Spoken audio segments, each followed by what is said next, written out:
I stood outside my daughter's house for nearly 20 minutes while laughter echoed behind the door. Through the window, I could see my grandchildren blowing out birthday candles, but nobody opened the door for me. Then I heard Melissa's voice. "Mom always ruins the mood. Just let her go home." I don't remember how long I sat in my car afterward. Long enough for my tears to dry.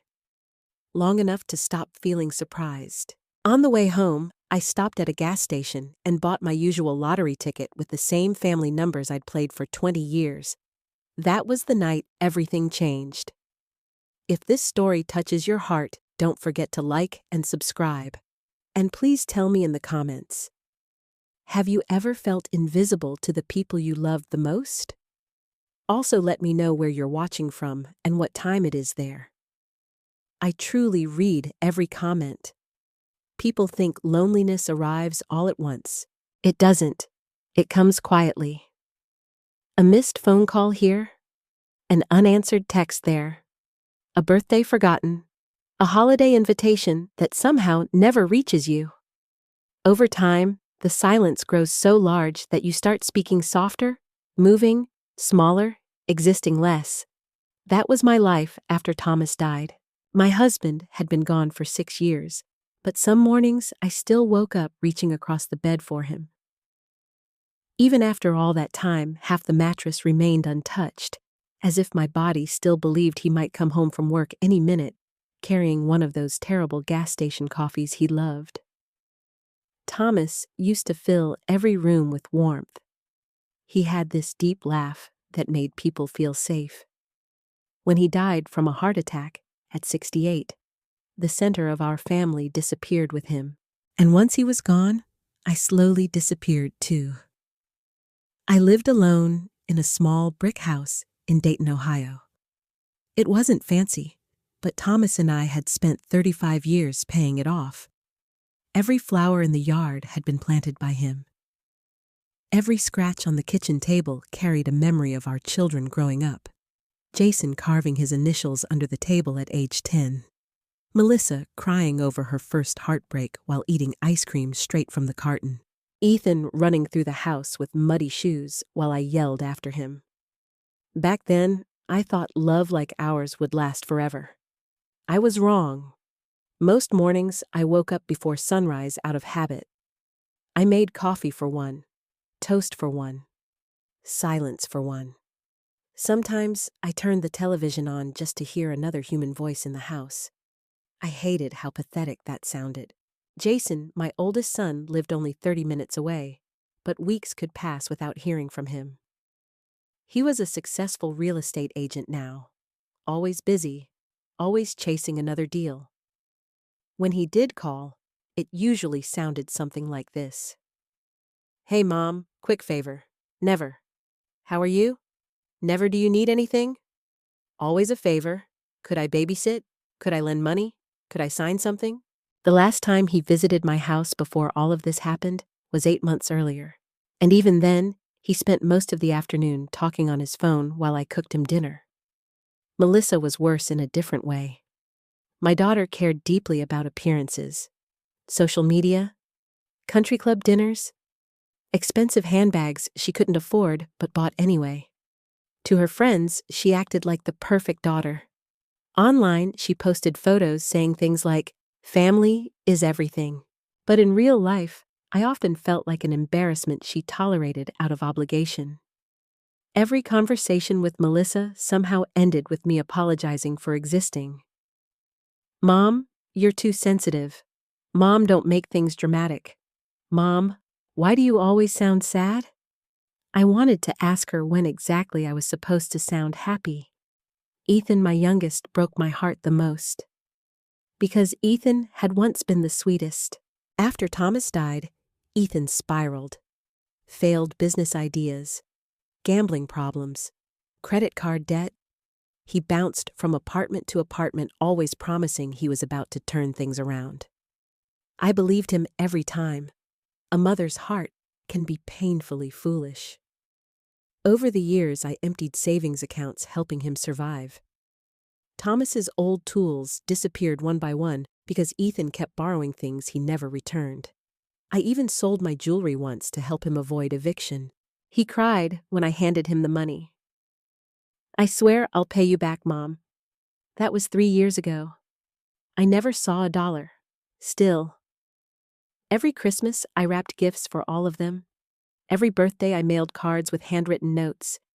Every Easter, Thanksgiving, and 4th of July, I hoped maybe this year would feel different. But hope can become a habit too, and habits are hard to break."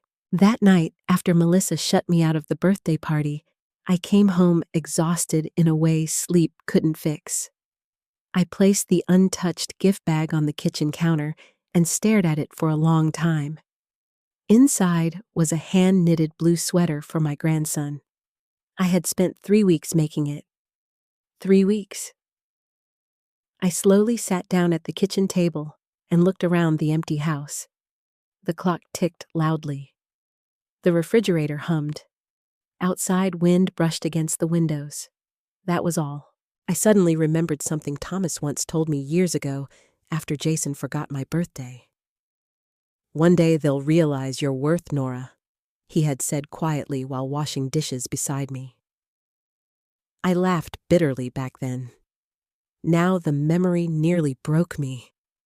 Because Thomas had loved me so completely that he couldn't imagine a world where our children wouldn't. I walked into our bedroom and opened the old cedar chest at the foot of the bed. Inside were photo albums, old birthday cards, and the tiny hospital bracelets from when each of my children had been born. I picked up Jason's bracelet first. My hands trembled slightly. I remembered staying awake for 36 hours after his birth because he wouldn't stop crying unless I held him against my chest. Melissa's bracelet came next. She had almost died during delivery. I remembered begging God to save her. Then Ethan's, my baby boy, the child who once ran into my arms after every nightmare. How did we get here? How does a mother spend decades building a family only to become invisible inside it? I wiped my eyes and closed the chest. That was when I noticed the folded lottery ticket sitting beside my purse. Every Friday, for nearly 20 years, I played the same numbers. Jason's birthday, Melissa's birthday, Ethan's birthday, my anniversary with Thomas, and the date Thomas died. I never really expected to win. The ticket wasn't about money anymore. It had become ritual, memory, a strange little conversation between me and the past. Thomas used to tease me about it. "When you hit the jackpot, don't leave me for a younger man," he'd joke. I smiled despite myself hearing his voice in my head. Then my phone buzzed suddenly on the table. For one foolish second, my heart jumped. Maybe one of the kids finally felt guilty. Maybe Melissa wanted to apologize. Maybe someone realized I'd left crying. But when I picked up the phone, my chest sank. It was Ethan. I answered immediately anyway. "Hi, sweetheart." His voice sounded rushed. "Hey, Mom, quick question. You still got that spare cash from Dad's insurance money?" "Of course." "Not are you okay? Not did you get home safe? Just money." Something inside me cracked a little deeper that night, and neither of us knew yet that by the next evening, everything about our family was about to change forever.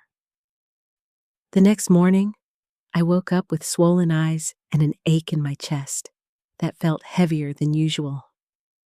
For a few seconds, I just stared at the ceiling, trying to remember what day it was. Then it hit me. Olivia's birthday party. Or rather, the party I apparently wasn't welcome at. I turned my head toward Thomas's side of the bed. Empty. Still empty after all these years.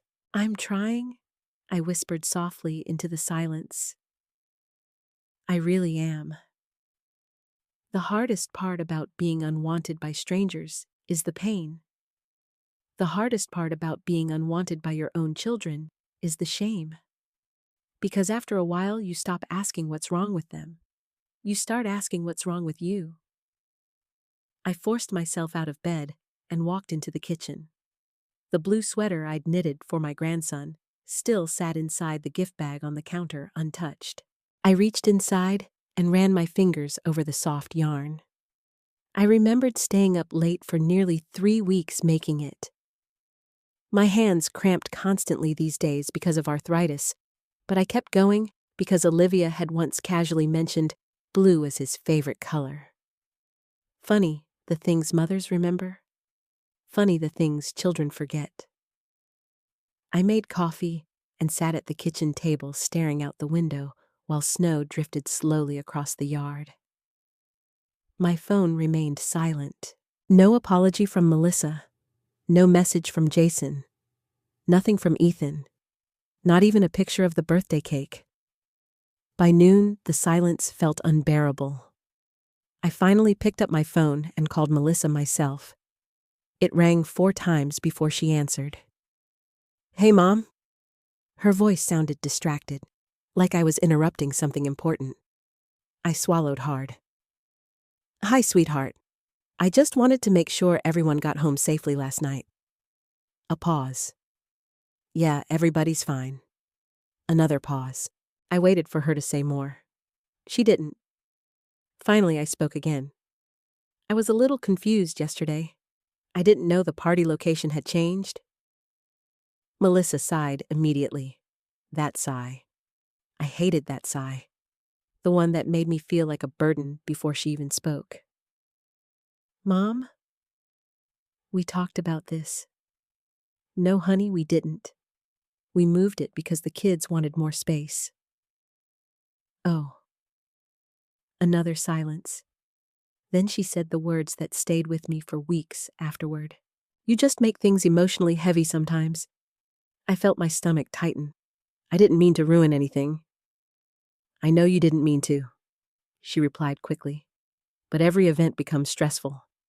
The crying, the guilt, the sadness." I stared at the table in disbelief. Sadness. Of course I was sad. My husband was dead. My family barely spoke to me. And somehow my sadness had become an inconvenience to them. I was only hurt because nobody told me I whispered. "Mom, you always take things personally." That sentence. God. Children have no idea how deeply certain words can cut once their parents grow old. Because by then, we've already spent decades blaming ourselves for everything. I ended the call a few minutes later after apologizing for upsetting her. Apologizing. Again. Even though I was the one left standing outside in the cold.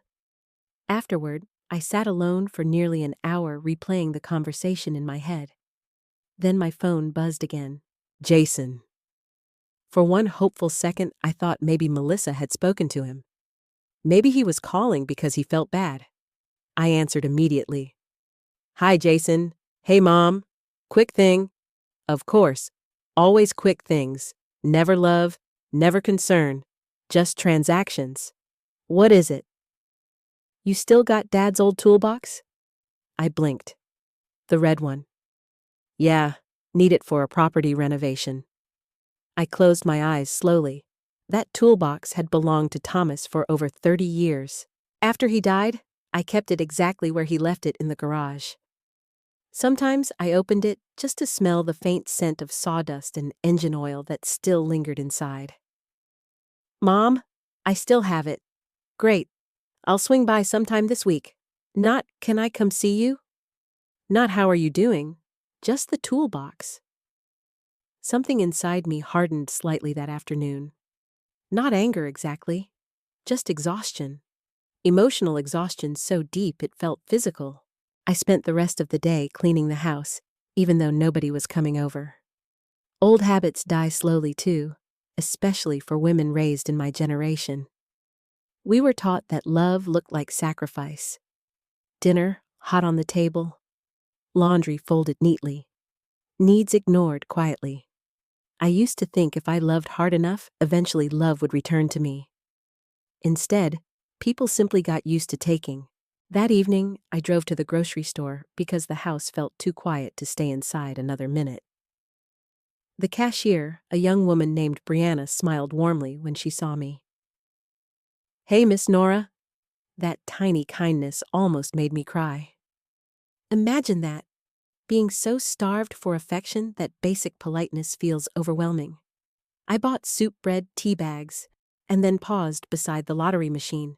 Every Friday, same numbers, same routine. I reached into my purse automatically. Brianna laughed softly. "One day, you're gonna hit big with those numbers." I smiled faintly. Wouldn't that be something? But as she handed me the ticket, something strange happened. For the first time in years, I didn't picture fancy vacations or giant houses. I pictured peace. Just peace. A life where nobody could make me feel small anymore. A life where love wasn't conditional. A life where I didn't have to beg for scraps of attention from my own children. I folded the ticket carefully and slipped it into my wallet. Outside, snow had started falling harder. As I loaded groceries into the trunk, my phone buzzed again. "Ethan," I answered cautiously. "Hi, sweetheart. Hey, Mom?" He sounded nervous this time. Not rushed. Nervous. "You busy now?" He hesitated. Then finally said, "I might need a little help this month."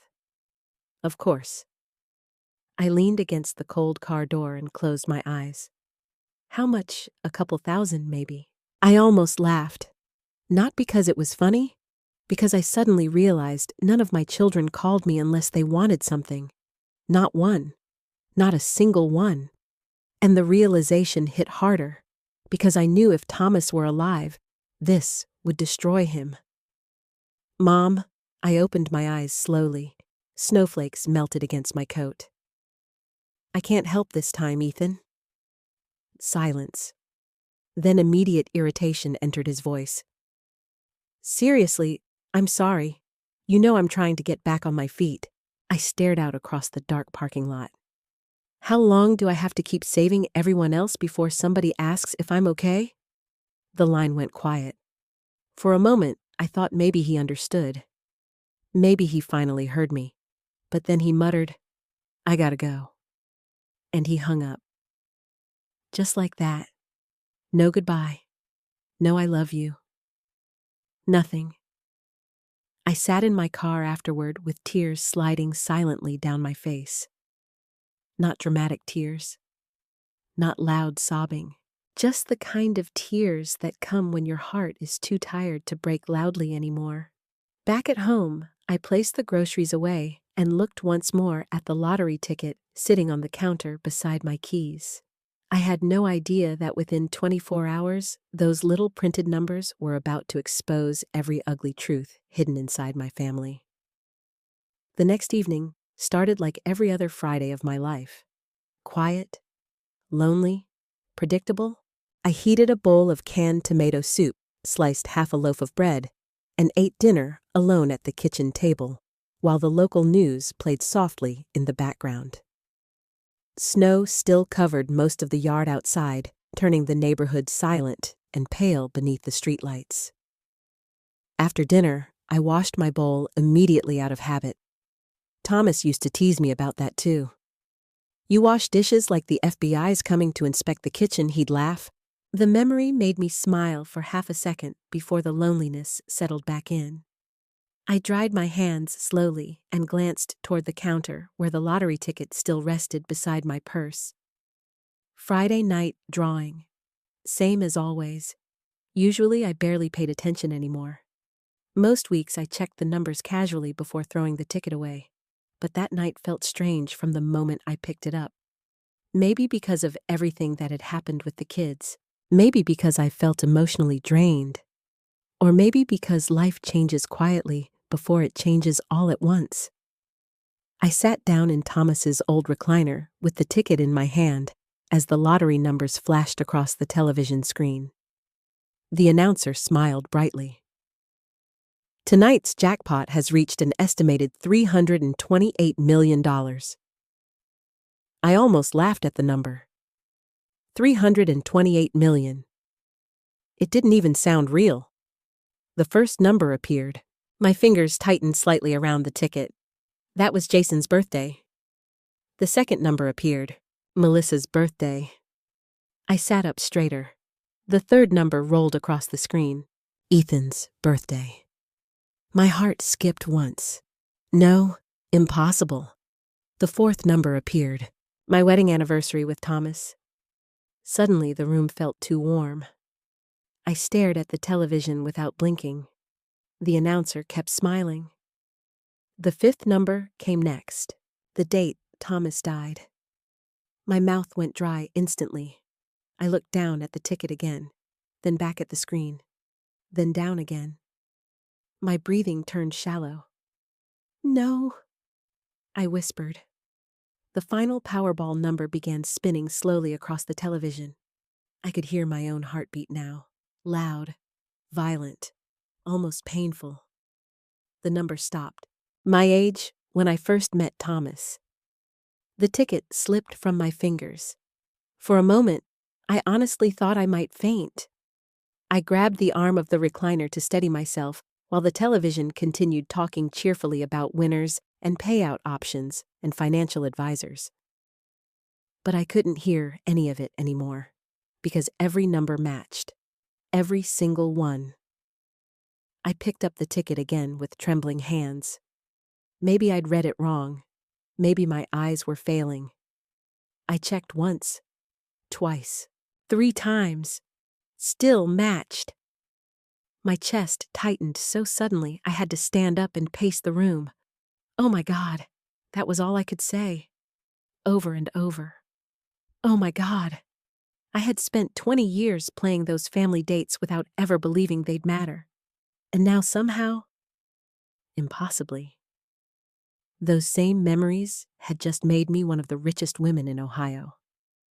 I walked into the kitchen in a daze and grabbed my reading glasses, then checked again.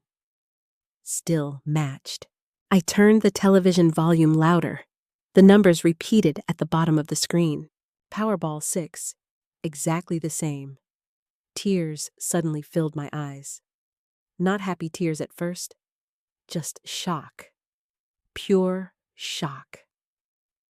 I sat at the kitchen table staring at the ticket while memories crashed through me one after another.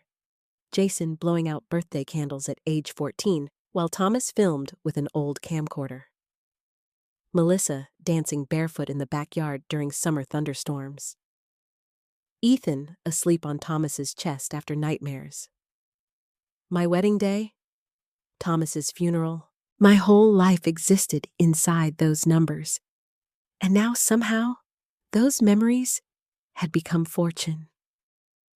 I looked toward the hallway leading to our bedroom, then slowly stood up. My legs felt weak beneath me. I walked into the bedroom and stopped beside Thomas's photograph on the dresser. It was my favorite picture of him. He stood beside a fishing lake, smiling into the sun, his hair blowing slightly in the wind. Sometimes, I still talk to that photo when the house got too quiet. That night, I could barely breathe. "We won, Tommy," I whispered. The tears finally came then. Real tears. I sank slowly onto the edge of the bed, clutching the ticket against my chest. We actually won. For several minutes, I cried harder than I had in years. Not because of the money, because suddenly, I wished Thomas were alive more than ever. Money felt meaningless without the one person who had truly loved me. I imagined how excited he would have been. He would have danced badly around the kitchen, called everyone immediately, started planning ridiculous vacations. Then another thought entered my mind. The kids. My stomach tightened instantly. If Jason found out, if Melissa found out, if Ethan found out. I suddenly pictured every conversation from the past few years differently. Every ignored call, every forgotten holiday, every quick favor.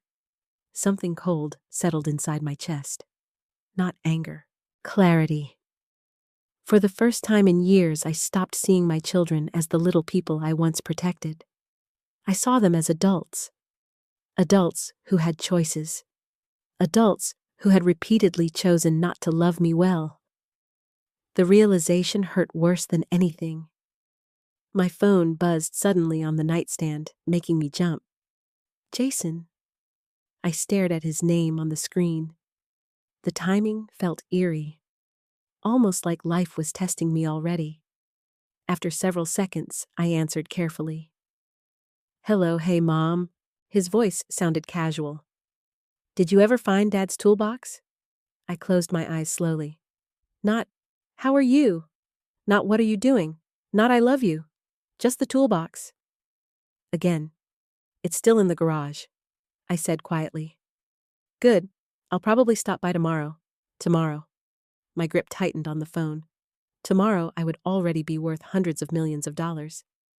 And he still only wanted a toolbox. Okay, I whispered. You all right? He asked distractedly. For one tiny second, hope flickered inside me. Maybe he actually noticed something. But then he added, You sound weird. I almost laughed. Weird. That was the word he chose after ignoring me for months. I'm fine. All right. Talk later. The call ended. I stared at the dark phone screen for a long time afterward. Then I looked back at Thomas's photo. I don't know what to do, I whispered. And that was the truth. Because people always dream about winning the lottery. But nobody talks about the fear that comes with it. The paranoia, the loneliness, the terrifying realization that money changes every relationship around you before you even spend a dollar. I barely slept that night. I kept waking up every hour to check the ticket again, like it might magically disappear. At 3 a.m, I sat at the kitchen table drinking tea while snow fell softly outside. The entire house felt suspended between two lives. The old one, and whatever came next. I picked up the ticket one more time and traced the numbers carefully with my thumb. My children's birthdays, my anniversary, the day my husband died, and the age when I first fell in love. The numbers that built my family. The same family that no longer seemed to want me. By sunrise, I had made one decision. I wasn't telling anyone. Not yet. I spent the entire weekend pretending my life hadn't changed. That was the strange thing about becoming rich overnight. The world still looked exactly the same the next morning. The coffee maker still hissed. The mailbox still squeaked when I opened it. The floor still creaked beneath my slippers. But inside me, everything felt different. Every sound startled me now. Every phone call made my stomach tighten. I kept imagining someone somehow knew already. By Sunday afternoon, I realized I couldn't handle this alone anymore. So Monday morning, after barely sleeping for 2 nights, I drove downtown to meet a lawyer. Not just any lawyer, Rebecca Collins. Thomas used to call her the woman too smart to lose. Rebecca had handled the paperwork after Thomas died, and unlike most people, she had spoken to me with patience instead of pity. Her office sat on the top floor of a modern brick building overlooking downtown Dayton. The lobby smelled faintly of coffee and expensive perfume, and suddenly I became painfully aware of my old coat and worn handbag. I almost turned around twice before reaching the receptionist. Can I help you? I have an appointment with Rebecca Collins. The young woman smiled politely. She's expecting you, Mrs. Harris. Mrs. Harris? Hearing my married name still comforted me after all these years. A few minutes later, Rebecca herself stepped into the lobby. She looked exactly as I remembered. Mid-50s, sharp navy suit, silver-framed glasses, confident posture. But unlike many successful people, Rebecca's eyes still looked kind. Nora. The warmth in her voice nearly broke me immediately, because she sounded genuinely happy to see me. Not obligated, not distracted. Happy. She led me into her office and closed the door softly behind us. What's going on? She asked gently. That was all it took. The tears came before I could stop them. Rebecca immediately handed me tissues and waited quietly while I tried to regain control of myself. "I'm sorry," I whispered, embarrassed. "Don't apologize for being overwhelmed." I laughed shakily. That may be the first time someone said that to me in years. Her expression changed slightly at that. Concern, real concern. I slowly reached into my purse and placed the lottery ticket on her desk. Rebecca glanced down casually at first. Then she froze. Her eyes widened. And for the first time since I'd known her, Rebecca Collins looked completely speechless. "Oh my God," she whispered. I nodded weakly. I checked it at least 50 times. She picked up the ticket carefully. "You haven't told anyone, no?" "Good." Her answer came instantly, firmly. That surprised me. I thought maybe I was overreacting. Rebecca leaned back in her chair slowly. "No, Nora. You are absolutely not overreacting." For the next hour, she explained things I had never even considered before. Taxes, anonymous trusts, public records, predatory relatives, financial scams, people who suddenly appear once money enters the picture. The more she spoke, the colder my stomach became. Then she said something that stayed with me.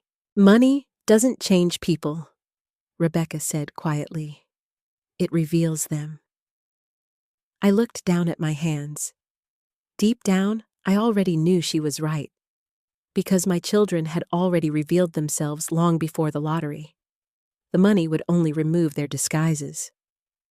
Rebecca opened a legal folder and began writing notes. "We need to protect you immediately." The word protect hit me strangely hard. I couldn't remember the last time someone spoke as though I deserved protection. Usually, I was the one protecting everyone else. Their feelings, their problems, their financial mistakes, their comfort. First, Rebecca continued, "You do not tell your children yet." A guilty feeling immediately rose inside me. "But they're my family." Rebecca looked at me carefully. "Nora, when was the last time one of your children checked on you without needing something?" The room went silent. I swallowed hard. Rebecca already had her answer. I stared out the office window toward the city below. Tiny people moved along sidewalks, carrying coffee cups and briefcases, completely unaware my entire life had just split into two separate worlds. Before the money, and after it. "I don't want this to destroy my family," I whispered finally. Rebecca's expression softened.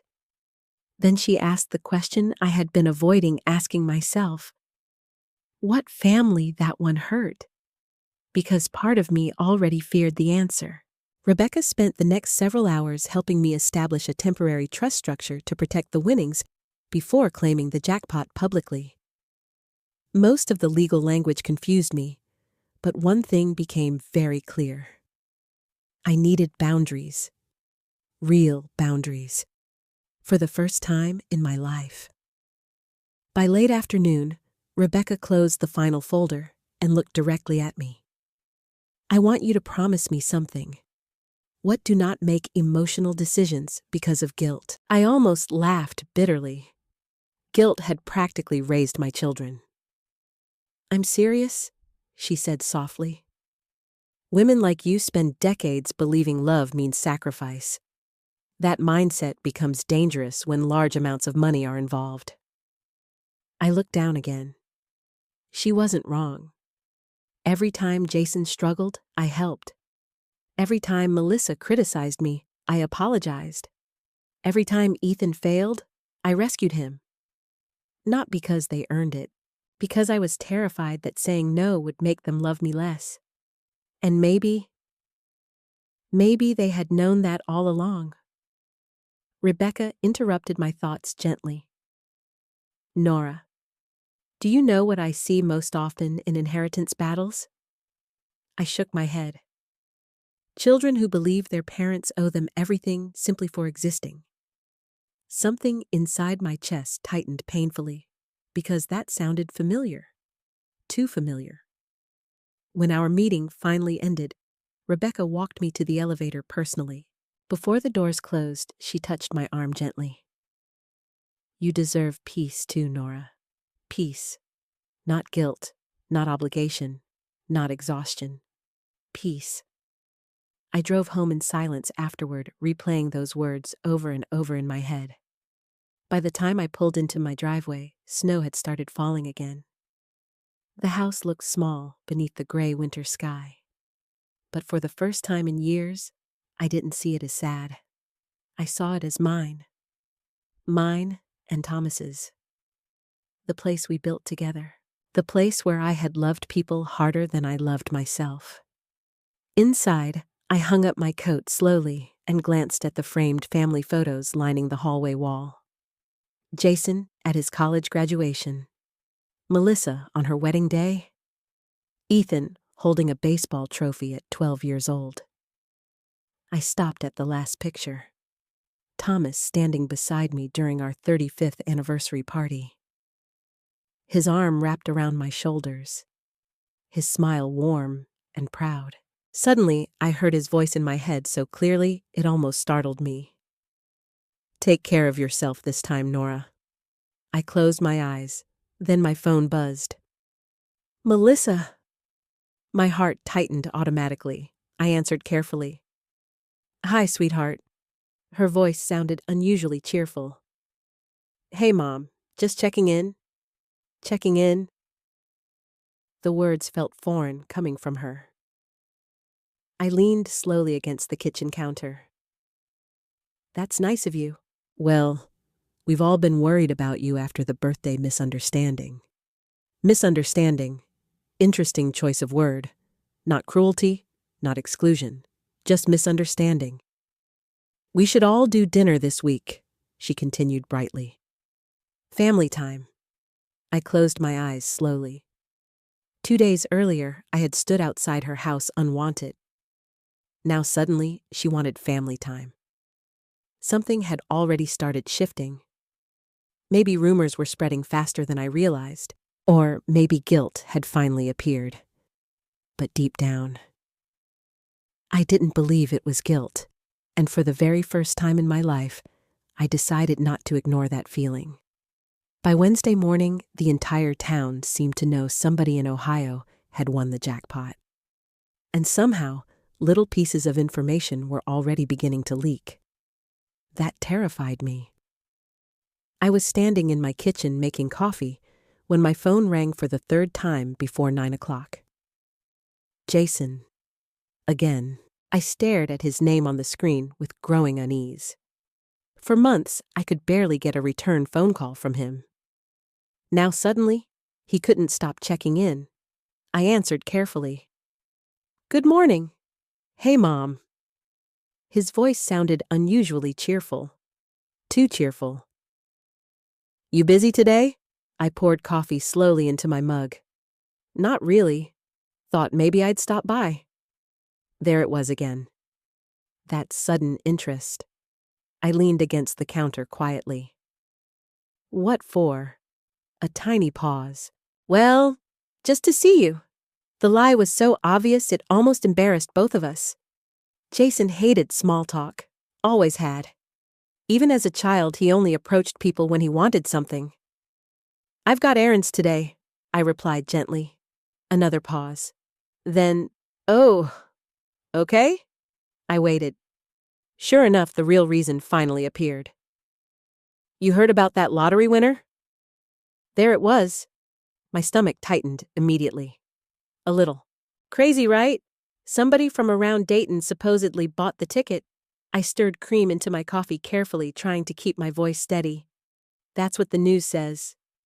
Jason laughed lightly. Man, can you imagine winning that kind of money? Unfortunately, yes. I could imagine it perfectly. Because I hadn't stopped imagining it since Friday night. Well, I said quietly, money changes things. You got that right. His tone shifted subtly then, more curious now. You ever play the lottery much? I nearly stopped breathing. Just for a second. No more than anyone else. Silence. Then finally, all right. Love you, Mom. The words shocked me so badly I almost dropped my mug. Love you? He hadn't said that in months, maybe longer. And suddenly the timing of it made the words feel less comforting than heartbreaking. Because I no longer knew whether my son loved me or the possibility of what I might have. After we hung up, I sat alone at the kitchen table, staring into my coffee, while anxiety slowly crawled through my chest. Someone knew, or suspected, and if Jason suspected something, the others probably would soon too. Around noon, my doorbell rang unexpectedly. I froze instantly. Almost nobody visited my house anymore without warning. I walked cautiously to the front window and peeked through the curtain. Melissa. Of course. She stood outside holding a bouquet of flowers. Flowers. My daughter hadn't brought me flowers since Thomas's funeral. I opened the door slowly. Melissa. She smiled brightly and leaned in for a quick hug. A quick hug, like we were close, like she hadn't left me standing outside her house in the snow 4 days earlier. Hi, Mom. I was nearby and thought I'd stop in. Nearby. Melissa lived 40 minutes away. I stepped aside politely and let her enter. The moment she walked into the house, her eyes began scanning everything automatically. People reveal themselves in tiny ways once you start paying attention. Her gaze moved across the furniture, the hallway, the kitchen counters. Evaluating, calculating, almost unconsciously. These are for you, she said, handing me the flowers. They're beautiful. Lilies. Your favorite. That nearly hurt most of all, because it meant she still remembered things about me. She just chose not to care most of the time. I placed the flowers carefully in water, while Melissa wandered through the kitchen. You look tired, she observed casually. I haven't slept much. You should really take better care of yourself. Interesting. Now suddenly, she was concerned about my well-being. For a few minutes, we talked awkwardly about harmless things. The weather, her children, a neighbor's new dog. It felt artificial from beginning to end. Then eventually, she sat down across from me at the table and crossed her legs elegantly. So, she said lightly, you hear all the lottery gossip? There it was again. I kept my expression neutral. Some. They're saying it was an older woman. I forced myself not to react. Melissa watched me carefully. Not obviously, but carefully. People in town are going crazy trying to figure out who it is, she continued. I took a sip of coffee slowly. Money makes people curious. Oh, absolutely, she laughed. Honestly, if I won that kind of money, half the family would suddenly become my best friend. The irony nearly made me choke. I wondered if she hurt herself. Probably not. People rarely hear their own cruelty. Then she leaned forward slightly. You'd tell us if it was you, right? There it was. Direct now. I met my daughter's eyes, and for the first time in years, I didn't rush to make her comfortable. I don't know, I answered honestly. Melissa blinked, clearly not expecting that response. What does that mean? I folded my hands quietly in my lap. It means people treat you differently when money enters the picture. Her smile faded slightly. Mom, we're family. Family. Such a beautiful word when it's real. Such a dangerous word when it's used as leverage. Before I could answer, my phone buzzed again on the counter. Ethan. Melissa noticed immediately. Oh, wow. Ethan's actually calling people back now. We both knew Ethan ignored almost everyone unless he needed something. I answered cautiously. Hi, sweetheart. Ethan's voice sounded oddly upbeat. Hey, Mom. Listen, some of us are doing dinner Friday night. You should come. I nearly laughed. Some of us. Meaning the family that barely acknowledged my existence last week. What's the occasion? No occasion. Just family. Again, with that word. Family suddenly mattered very much now. I'll think about it, I replied. There was a pause. Then Ethan lowered his voice slightly. You doing okay financially, Mom? Melissa's eyes lifted sharply across the table the moment he asked it. My stomach dropped. They were talking to each other, comparing notes, fishing for information. I'm fine. You sure? Yes. Another pause. Then Ethan said carefully, You know, if something happened, you can trust us. Trust us. The words echoed strangely in my mind after the call ended, because trust was exactly what I no longer felt. Melissa stood a few minutes later and adjusted her expensive coat. Well, she said brightly, don't isolate yourself, okay? We all care about you. I walked her to the door silently. Before leaving, she hugged me again. Longer this time. Performative. And as she pulled away, she casually glanced at the hallway table where my purse sat. The same purse containing the lottery ticket, locked inside a hidden envelope. That tiny glance chilled me. Because suddenly, I realized something terrifying. The money hadn't even officially arrived yet. And already my family was changing, already circling, already becoming attentive in ways they never were before. After Melissa left, I locked the front door immediately.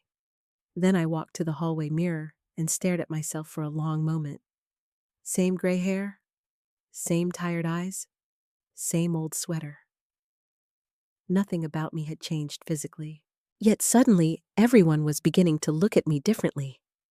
Not because I mattered more, because they suspected my money might. And deep inside, a painful question finally rose to the surface. If I had never won the lottery, would any of them have come back at all?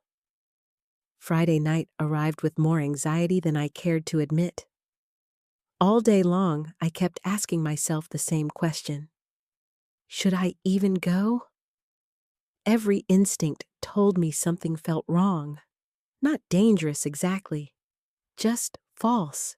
Like walking onto a stage where everyone already knew their lines except me. Still, a lifetime of motherhood is difficult to silence. Some part of me still hoped maybe Rebecca was wrong. Maybe my children really did miss me. Maybe guilt had finally opened their eyes. Or maybe I simply wanted so badly to believe I was loved that I kept ignoring the evidence in front of me. At 6:30, I pulled into Jason's driveway. Not Ethan's. Interesting. Apparently, my oldest son had volunteered his large suburban home for this sudden family reunion. The house glowed warmly beneath strings of expensive outdoor lights. Through the windows, I could already see movement inside. People laughing, talking, waiting.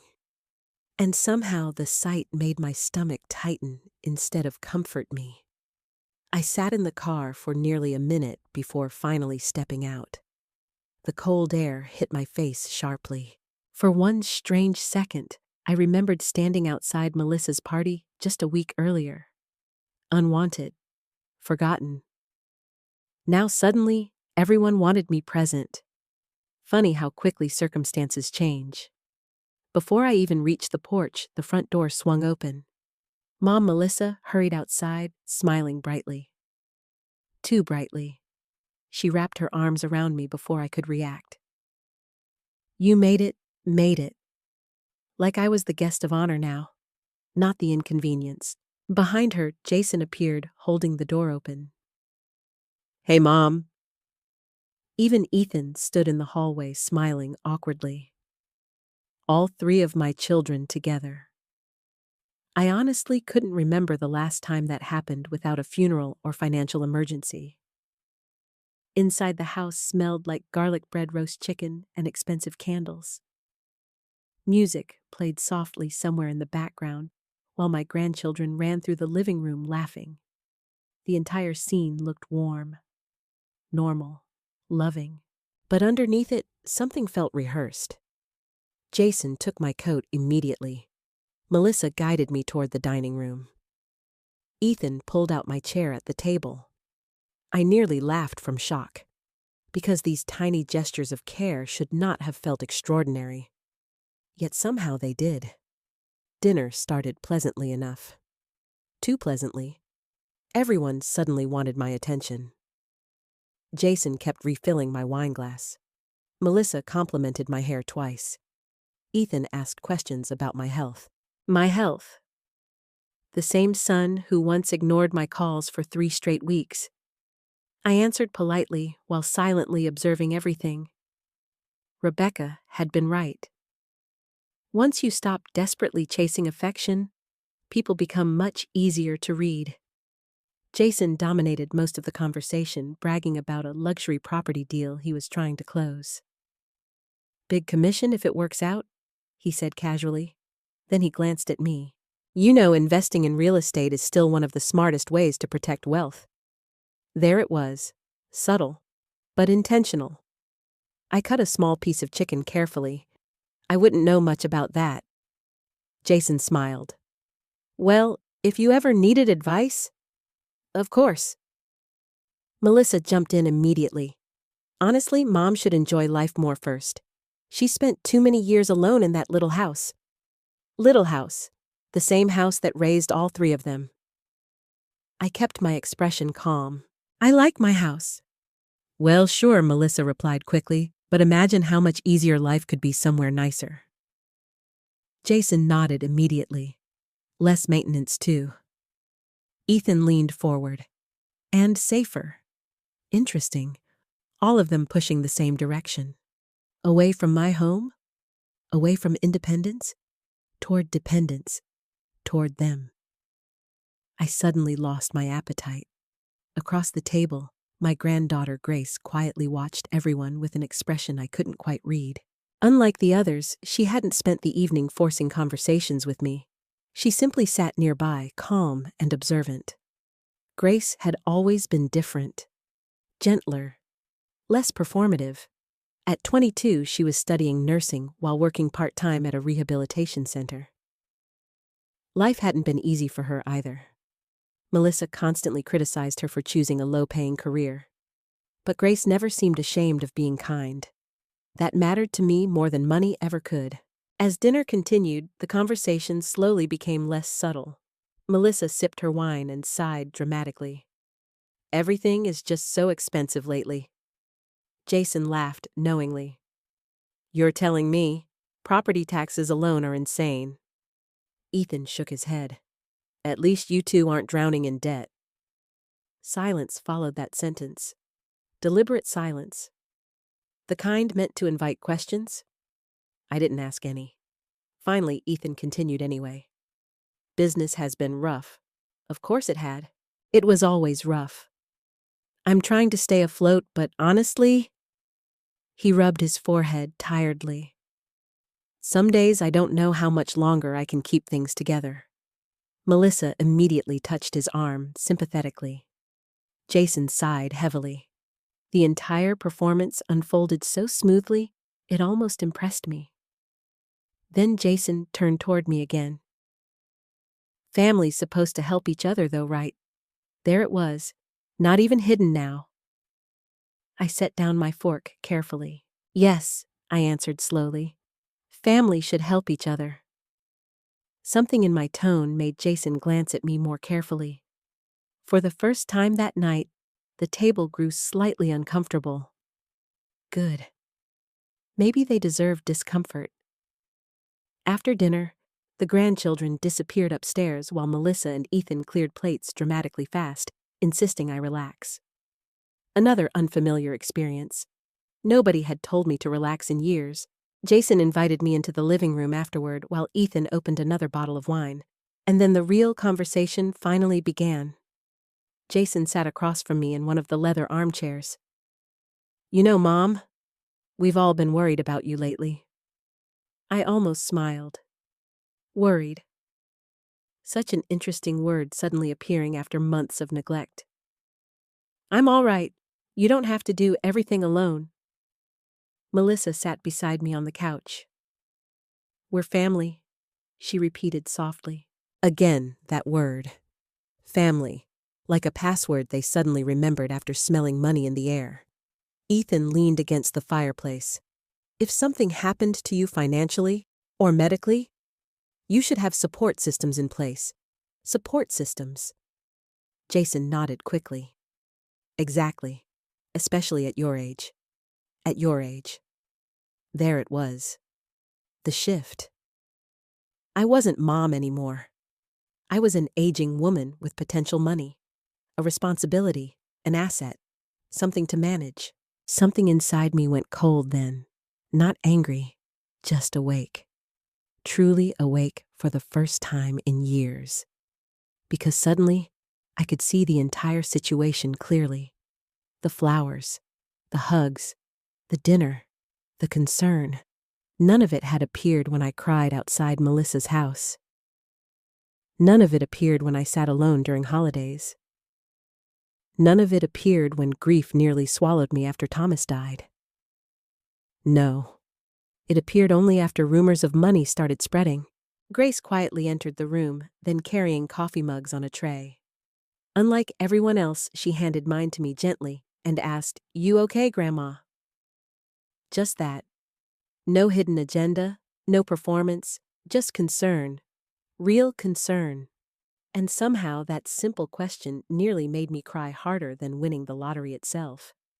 Because she was the only person in the room who seemed to care whether I was emotionally okay, instead of financially useful. I touched her hand softly. "I'm all right, sweetheart." She smiled warmly and sat beside me quietly. No manipulation, no strategy, just presence. Across the room, I noticed Melissa watching us carefully, calculating again. Always calculating. And for the first time in my life, I stopped wondering how to earn my children's love. Instead, I began wondering something much more important. Who actually deserved mine? The strange thing about disappointment is that eventually it becomes easier to recognize than love. By the following week, I could almost predict my children's behavior before it happened. Jason called every morning now. Melissa texted constantly. Ethan suddenly wanted family bonding time. If someone had looked at us from the outside, they might have thought I was surrounded by devoted children.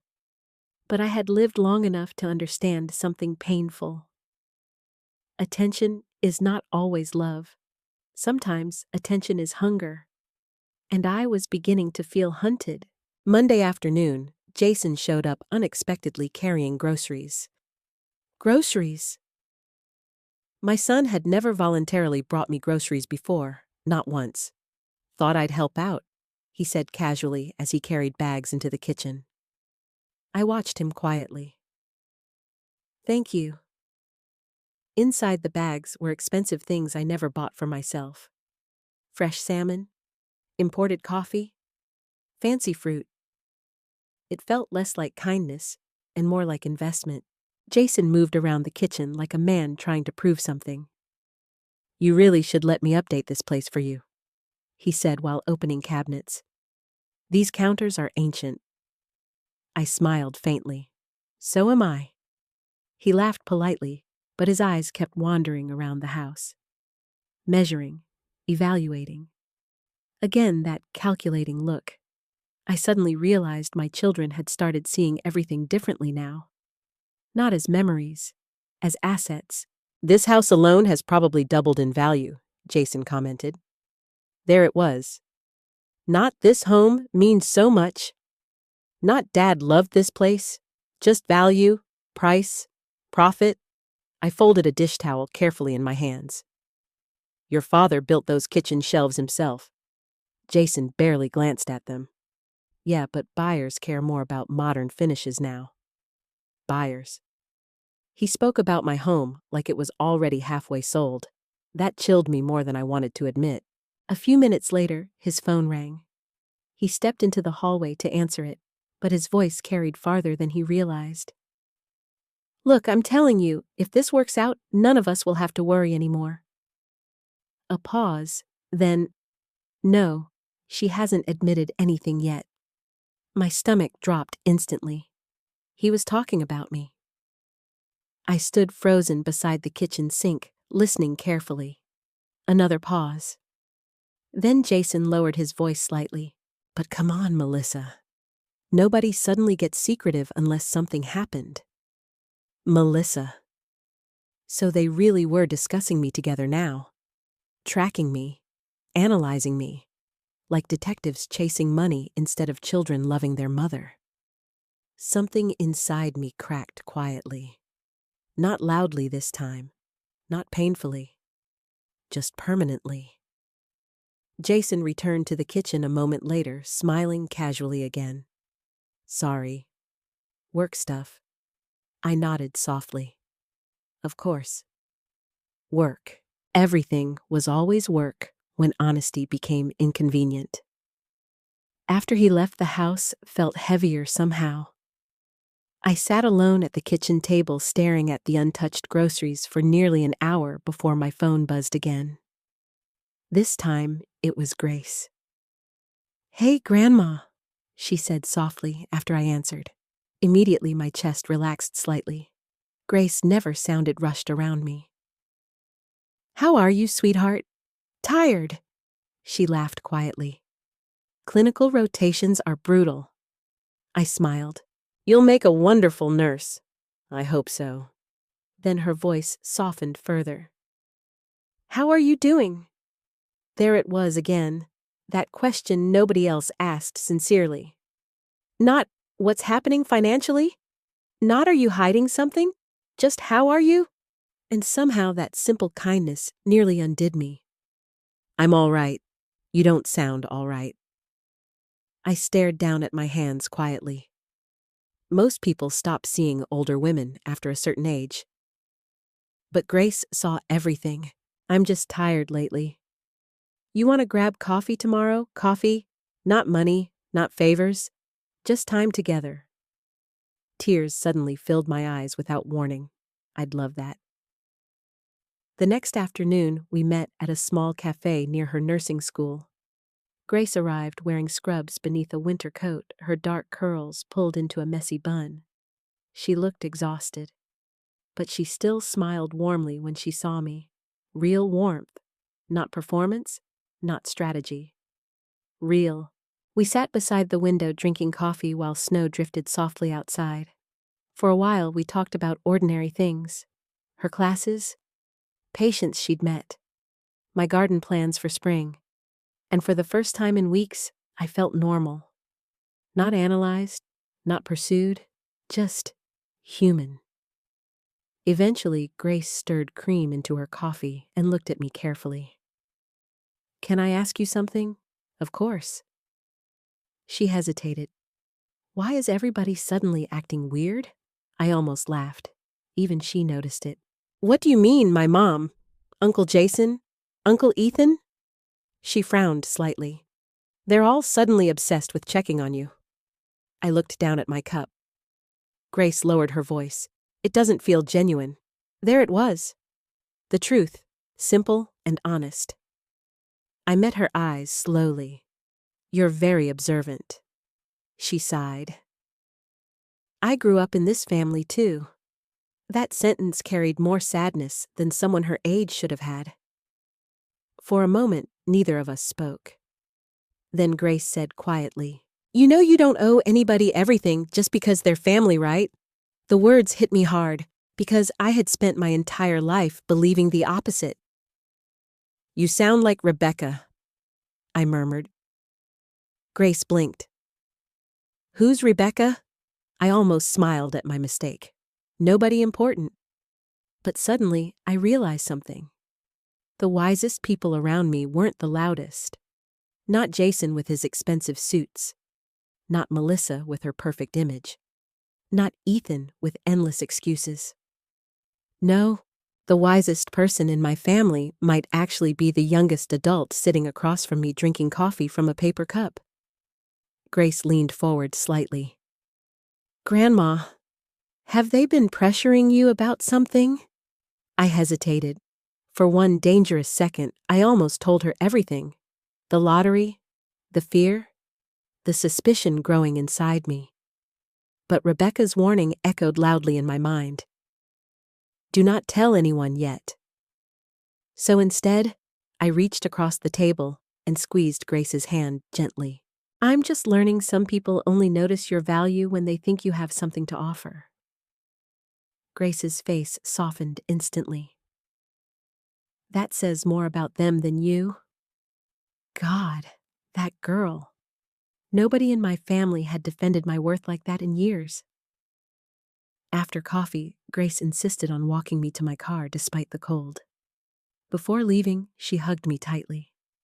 Not quickly like Melissa, not performatively, just tightly. "I love you, Grandma," she whispered. And unlike every other "I love you" I'd heard lately, hers didn't sound connected to anything except love itself. I cried in the car afterward, not because I was sad, because I suddenly realized how starved I had become for genuine affection. That evening, my phone buzzed again. A group text from Melissa. "Family dinner. This Friday." Jason immediately replied, "Wouldn't miss it." "Ethan can't wait." I stared at the glowing screen quietly. Then another message appeared privately from Grace. "You okay?" 3 simple words, and somehow they mattered more than every fake dinner invitation combined. Because for the first time since winning the lottery, I finally understood something clearly. Money reveals character, but kindness does too. And Grace was the only person in this family who still treated me like a human being instead of an opportunity. By Friday evening, I already knew the dinner wasn't really about family.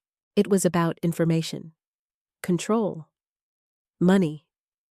The only thing I didn't know yet was how far my children were willing to go. This time, the dinner was at Melissa's house. Of course it was. Melissa cared deeply about appearances, and her home looked like something pulled from a luxury magazine. White marble counters, tall windows, perfect lighting, decorative bowls nobody touched. Beautiful. Cold. As I walked toward the front door carrying a pie I'd baked that morning, I suddenly remembered every Thanksgiving I had hosted for decades. The long nights cooking. Thomas sneaking bites of turkey while pretending he wasn't. The children laughing around our old dining table. Back then, family dinners felt warm. Now they felt strategic. Melissa opened the door wearing an expensive cream-colored sweater and immediately kissed my cheek. "Mom, you look amazing. Amazing. Interesting. 3 weeks ago, I was emotionally exhausting. Now suddenly, I looked amazing. You didn't have to bring dessert," she added brightly while taking the pie. But her eyes quickly scanned the box anyway. Always observing, always evaluating. Inside, Jason was already pouring wine while Ethan stood near the kitchen island, talking loudly about business opportunities. The moment I entered, all 3 of my children turned toward me almost at once, like investors watching the arrival of a valuable client. The thought made my stomach turn. Mom Ethan smiled broadly. "Come sit." Again with the sudden enthusiasm. I sat quietly at the dining table while conversation swirled around me. For the first 15 minutes, everyone behaved carefully. Too carefully. Melissa complimented my earrings. Jason asked about my blood pressure medication. Ethan offered to shovel my driveway this weekend. It almost would have been convincing if they hadn't ignored me for years beforehand. Then the conversation slowly began shifting. Exactly like I knew it would. Jason swirled wine in his glass casually. "You know what's crazy?" he said. "Most lottery winners lose everything within a few years." Melissa nodded dramatically. "That's because people don't know how to manage wealth. Wealth, not money, wealth. Interesting choice of word." I cut into my salmon slowly. "Is that so?" "Oh, absolutely," Jason continued. "That kind of money requires professionals. Professionals. Meaning him.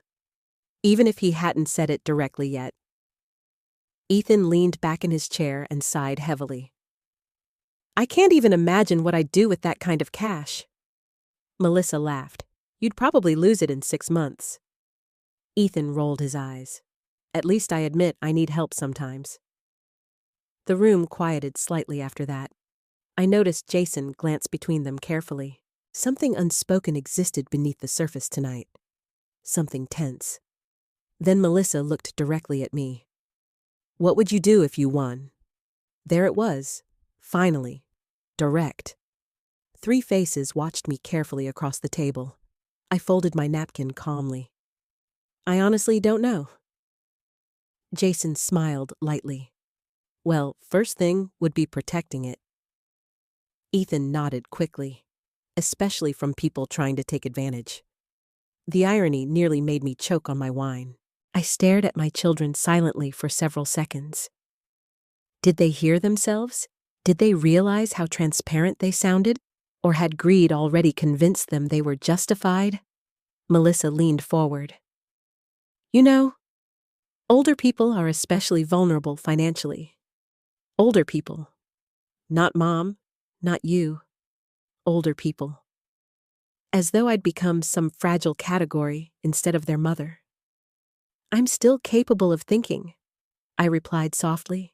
Of course, Melissa said quickly. That's not what I mean. But it was exactly what she meant. Jason jumped in smoothly. She's just saying people prey on seniors. Seniors. Another label. Another way of shrinking me. Thomas never spoke to me like that. Never once. To him, I was Nora. Not elderly, not vulnerable, not inconvenient. Just Nora. As dinner continued, the pressure became less subtle. Jason began talking about real estate investments again. Melissa discussed luxury retirement communities. Ethan mentioned how hard life had become financially for everyone. Every topic somehow circled back toward money, toward support, toward planning, toward dependence. Then came the moment that changed everything for me. I had just stood to refill my water when I heard voices drifting from the kitchen hallway. Jason's voice. Low. Annoyed.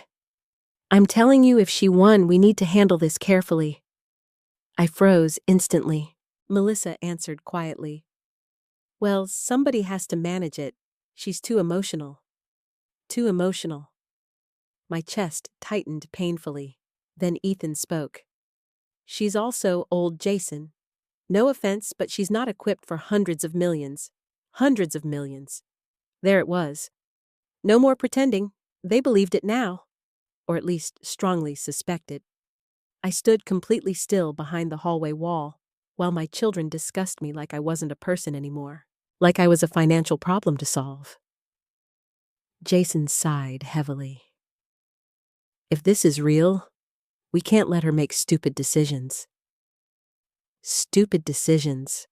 The words hit harder than they should have, because suddenly I realized something horrifying. My children didn't just want access to my money. They genuinely believed they deserved authority over my life. Melissa lowered her voice further.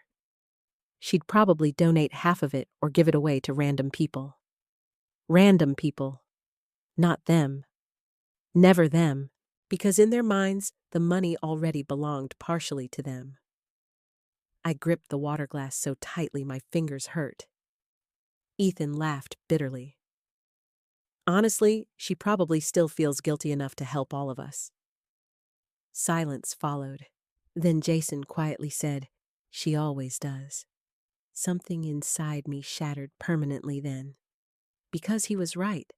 I always did. Every time. And they knew it. They knew exactly how to manipulate me because I had spent decades teaching them my weakness. Love. Or rather, my desperate need to feel loved. I stepped back quietly before they noticed me listening. My hands trembled as I returned to the dining room. A few seconds later, my children followed, smiling normally again. Pretending. Performing. Jason poured me more wine. Melissa touched my shoulder affectionately. Ethan joked about football.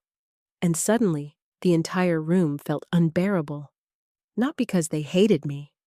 Honestly, hatred would have hurt less. No. The unbearable part was realizing they no longer saw me as fully human. Only useful, valuable, accessible, a resource. Across the room, Grace entered carrying dessert plates. The moment she saw my face, her expression changed slightly. Concern. Real concern again. "Grandma," she asked softly. "You okay?" I looked at her. Really looked at her. And for the first time all evening, I felt safe. Not because she could protect my money. Because she still cared about my heart. I forced a small smile. "I'm fine, sweetheart." But deep down, I already knew something important had changed forever. The lottery hadn't destroyed my family. It had simply revealed what was already broken long before the money arrived. After the dinner at Melissa's house, I stopped sleeping properly. Not because of the lottery anymore. Because of my children. The money had exposed something I could no longer pretend not to see. They didn't view me as their mother first anymore. They viewed me as access. And once that realization settles into your heart, it changes every interaction afterward. Every smile becomes suspicious. Every kindness feels measured. Every "I love you" carries weight behind it. 3 days after that dinner, Jason called asking if he could stop by for something important. I almost said no immediately. But Rebecca's words echoed in my mind. Money reveals people. So I agreed. Part of me needed to see how far this would go. That afternoon, I cleaned the kitchen nervously while snow tapped softly against the windows. I hated that I still felt anxious around my own children. By 3 o'clock, Jason arrived wearing an expensive charcoal coat and carrying a leather folder beneath his arm. A folder? My stomach tightened instantly. He hugged me quickly when he entered. "You doing okay, Mom?" I studied his face carefully. He looked tired, but not emotionally tired. Financially tired. There's a difference. "I'm all right." "Good." His eyes moved briefly around the room before settling on the kitchen table. "Mind if we sit?" There it was. Business mode. I nodded quietly. Jason opened the leather folder slowly while I sat across from him, trying not to let my hands shake. For a few moments, he made small talk first. Too much small talk. Like he was building toward something.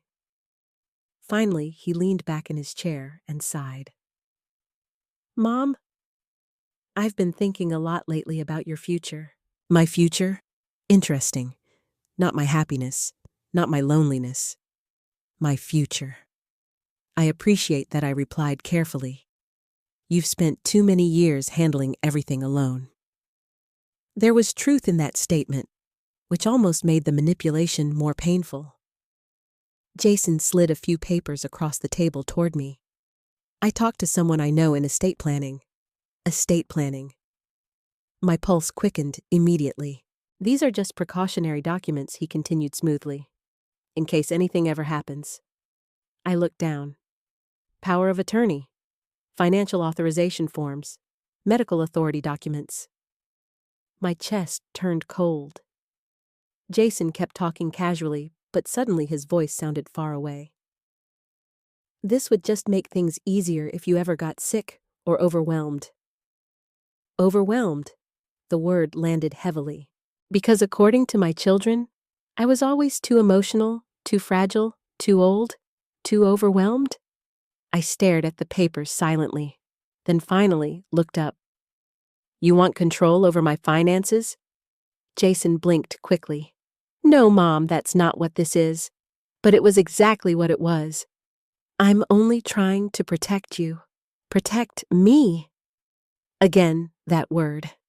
Except, unlike Rebecca, his version of protection came attached to paperwork. I looked more carefully at the forms. Full financial authority. Property access. Investment decision power. Complete control.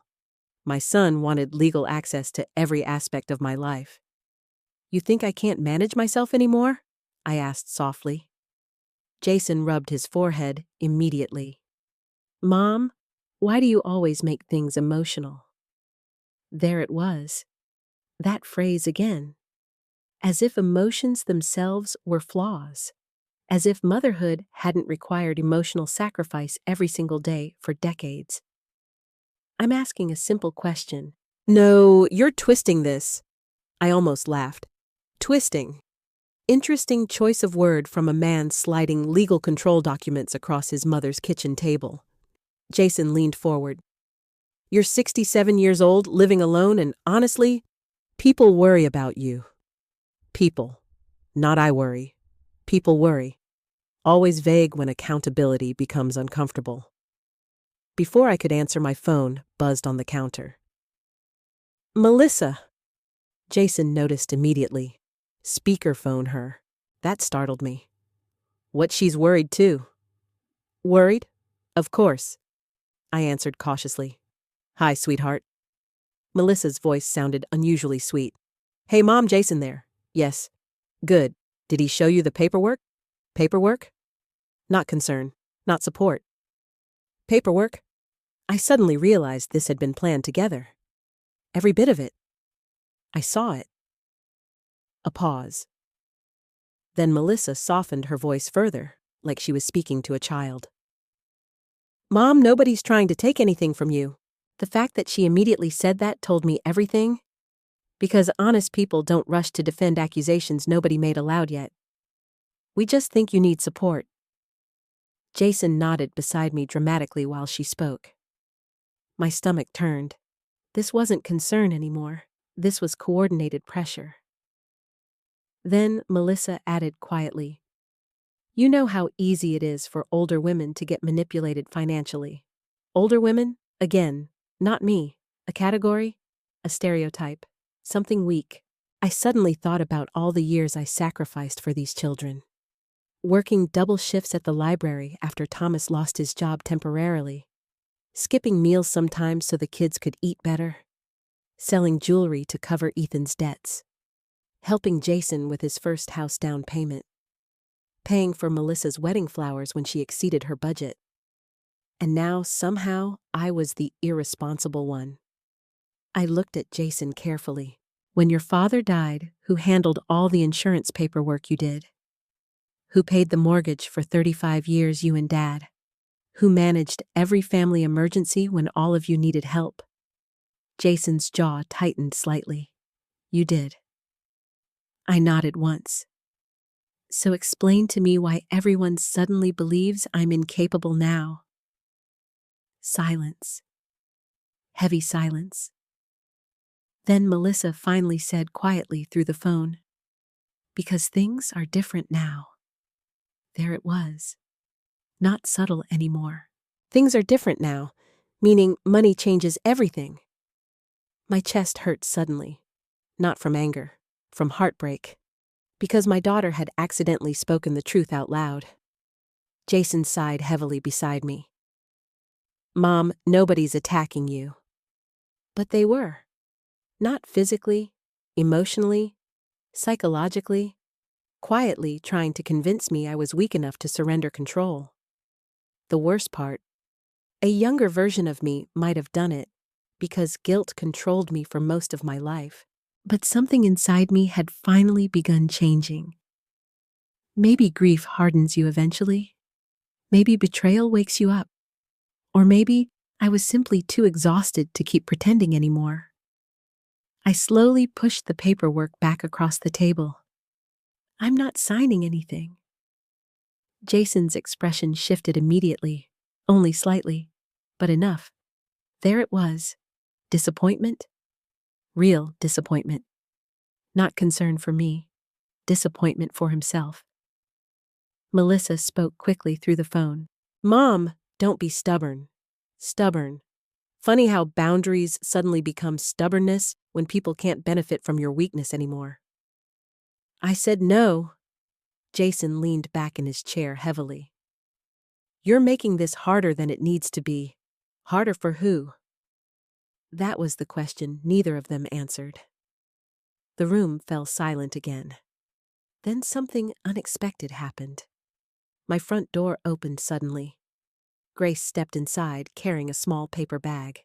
The moment she noticed the tension, she froze. "Oh, sorry. I didn't know you had company. Company, not family. Interesting." Jason quickly closed the folder. Too quickly. Grace looked between us carefully. "What's going on?" "Nobody's fighting," Melissa answered instantly through the phone speaker, which meant she knew it looked exactly like fighting. Grace's eyes landed briefly on the paperwork before Jason pulled it closer. And suddenly, I saw understanding cross her face. Not full understanding, but enough.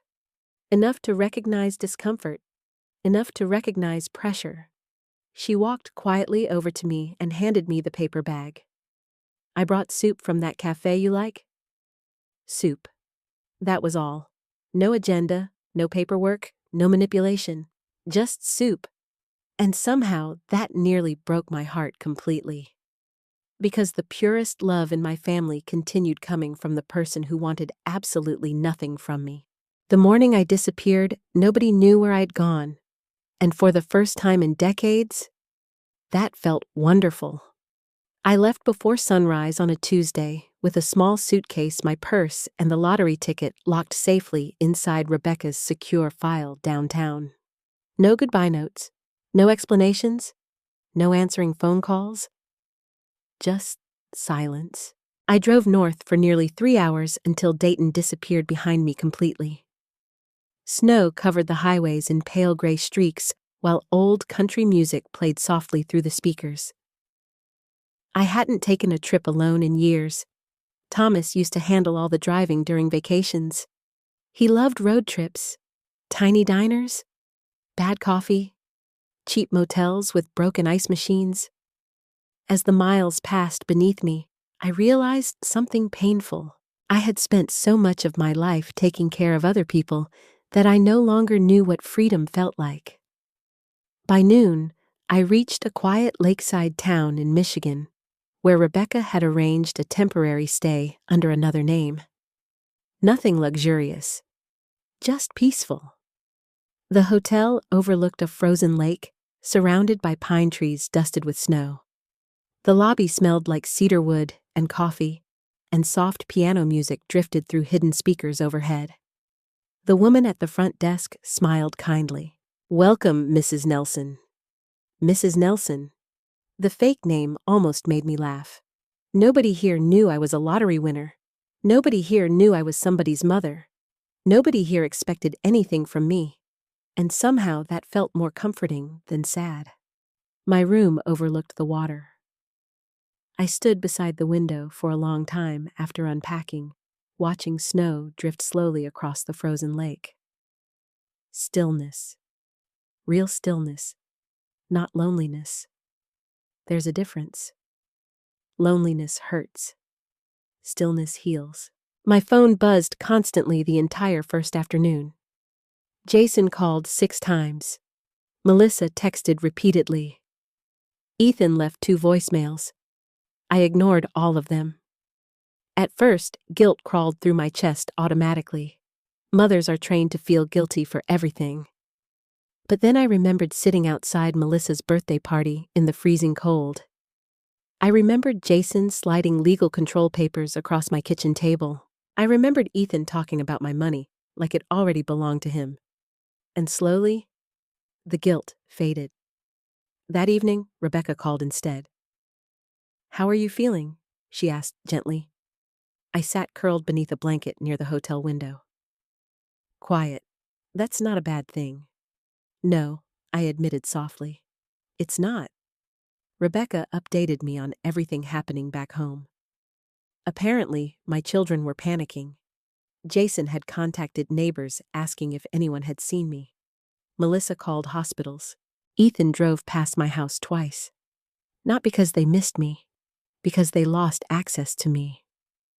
That distinction mattered now. "I need you to stay calm," Rebecca warned carefully. "Pressure will increase before it gets better." I looked out across the frozen lake. Do you think they ever really loved me? Rebecca was quiet for a moment. Then she answered honestly. I think people can love someone and still treat them terribly. That hurt because it sounded true. After we hung up, I ordered room service for dinner. Soup, grilled cheese, simple food, simple peace. No manipulation, no pressure, no emotional exhaustion. That night, for the first time since winning the lottery, I slept deeply. No nightmares, no anxiety, no replaying conversations in my head. Just sleep. The next morning, I walked along the frozen lake, wrapped in a heavy coat and scarf. My cheeks stung from the cold, while snow crunched beneath my boots. An elderly couple passed me holding hands. The sight nearly broke me unexpectedly. Thomas and I used to walk exactly like that. Slowly, comfortably, without needing words. God, I missed him. Grief changes shape over time, but it never fully leaves. Some days it whispers softly. Other days, it sits beside you like an old companion. As I stood watching icy water move beneath the frozen surface, my phone buzzed again. This time, it was Grace. I hesitated before answering. Grandma. The relief in her voice hit me immediately. Oh, thank God. My chest tightened softly. Not panic, not calculation. Relief. I'm all right, sweetheart. Everybody's freaking out. I smiled sadly. I imagine they are. Grace lowered her voice. Are you safe? That question mattered, because unlike everyone else, she asked about safety instead of location. Yes. Okay. I could hear emotion trembling beneath her calm tone. I was worried. Tears filled my eyes instantly. Nobody had said that sincerely in years. I know. Grace hesitated before speaking again. Did they push you too hard? There it was. Even she saw it. I leaned against the cold railing overlooking the lake. Yes. Silence. Then Grace whispered softly, I'm sorry. That almost destroyed me. Because somehow the only person apologizing for my pain was the person who caused none of it. You have nothing to apologize for. I know, she replied quietly. But somebody should. After we hung up, I cried openly for several minutes beside the lake. Not because I felt weak, because I finally felt seen. That afternoon, I met Rebecca at a private financial office 2 towns away. The building looked ordinary from outside, but inside everything felt polished and discreet. Men in expensive suits shook my hand respectfully. Women explained investment strategies carefully. Nobody spoke to me like I was incapable. Nobody called me emotional. Nobody suggested taking control away from me. They treated me like an intelligent adult. And strangely enough, that simple respect felt revolutionary. For hours, Rebecca helped me create the foundations of something new. A scholarship fund in Thomas's name. Educational support for women returning to school later in life. Medical assistance programs. Housing support. The more we planned, the clearer my thinking became. The money no longer felt like a curse. It felt like possibility, not just for me, for people who actually needed kindness. At one point, Rebecca looked over a stack of documents and smiled faintly. You know what's interesting? What you still think about helping people first after everything your family's done? I stared down at the paperwork quietly. Thomas used to say, bitterness is a second death. Rebecca smiled softly. He sounds like he was a good man. He was. And suddenly, I realized something important. The best parts of me had not come from my children. They came from the life Thomas and I built together.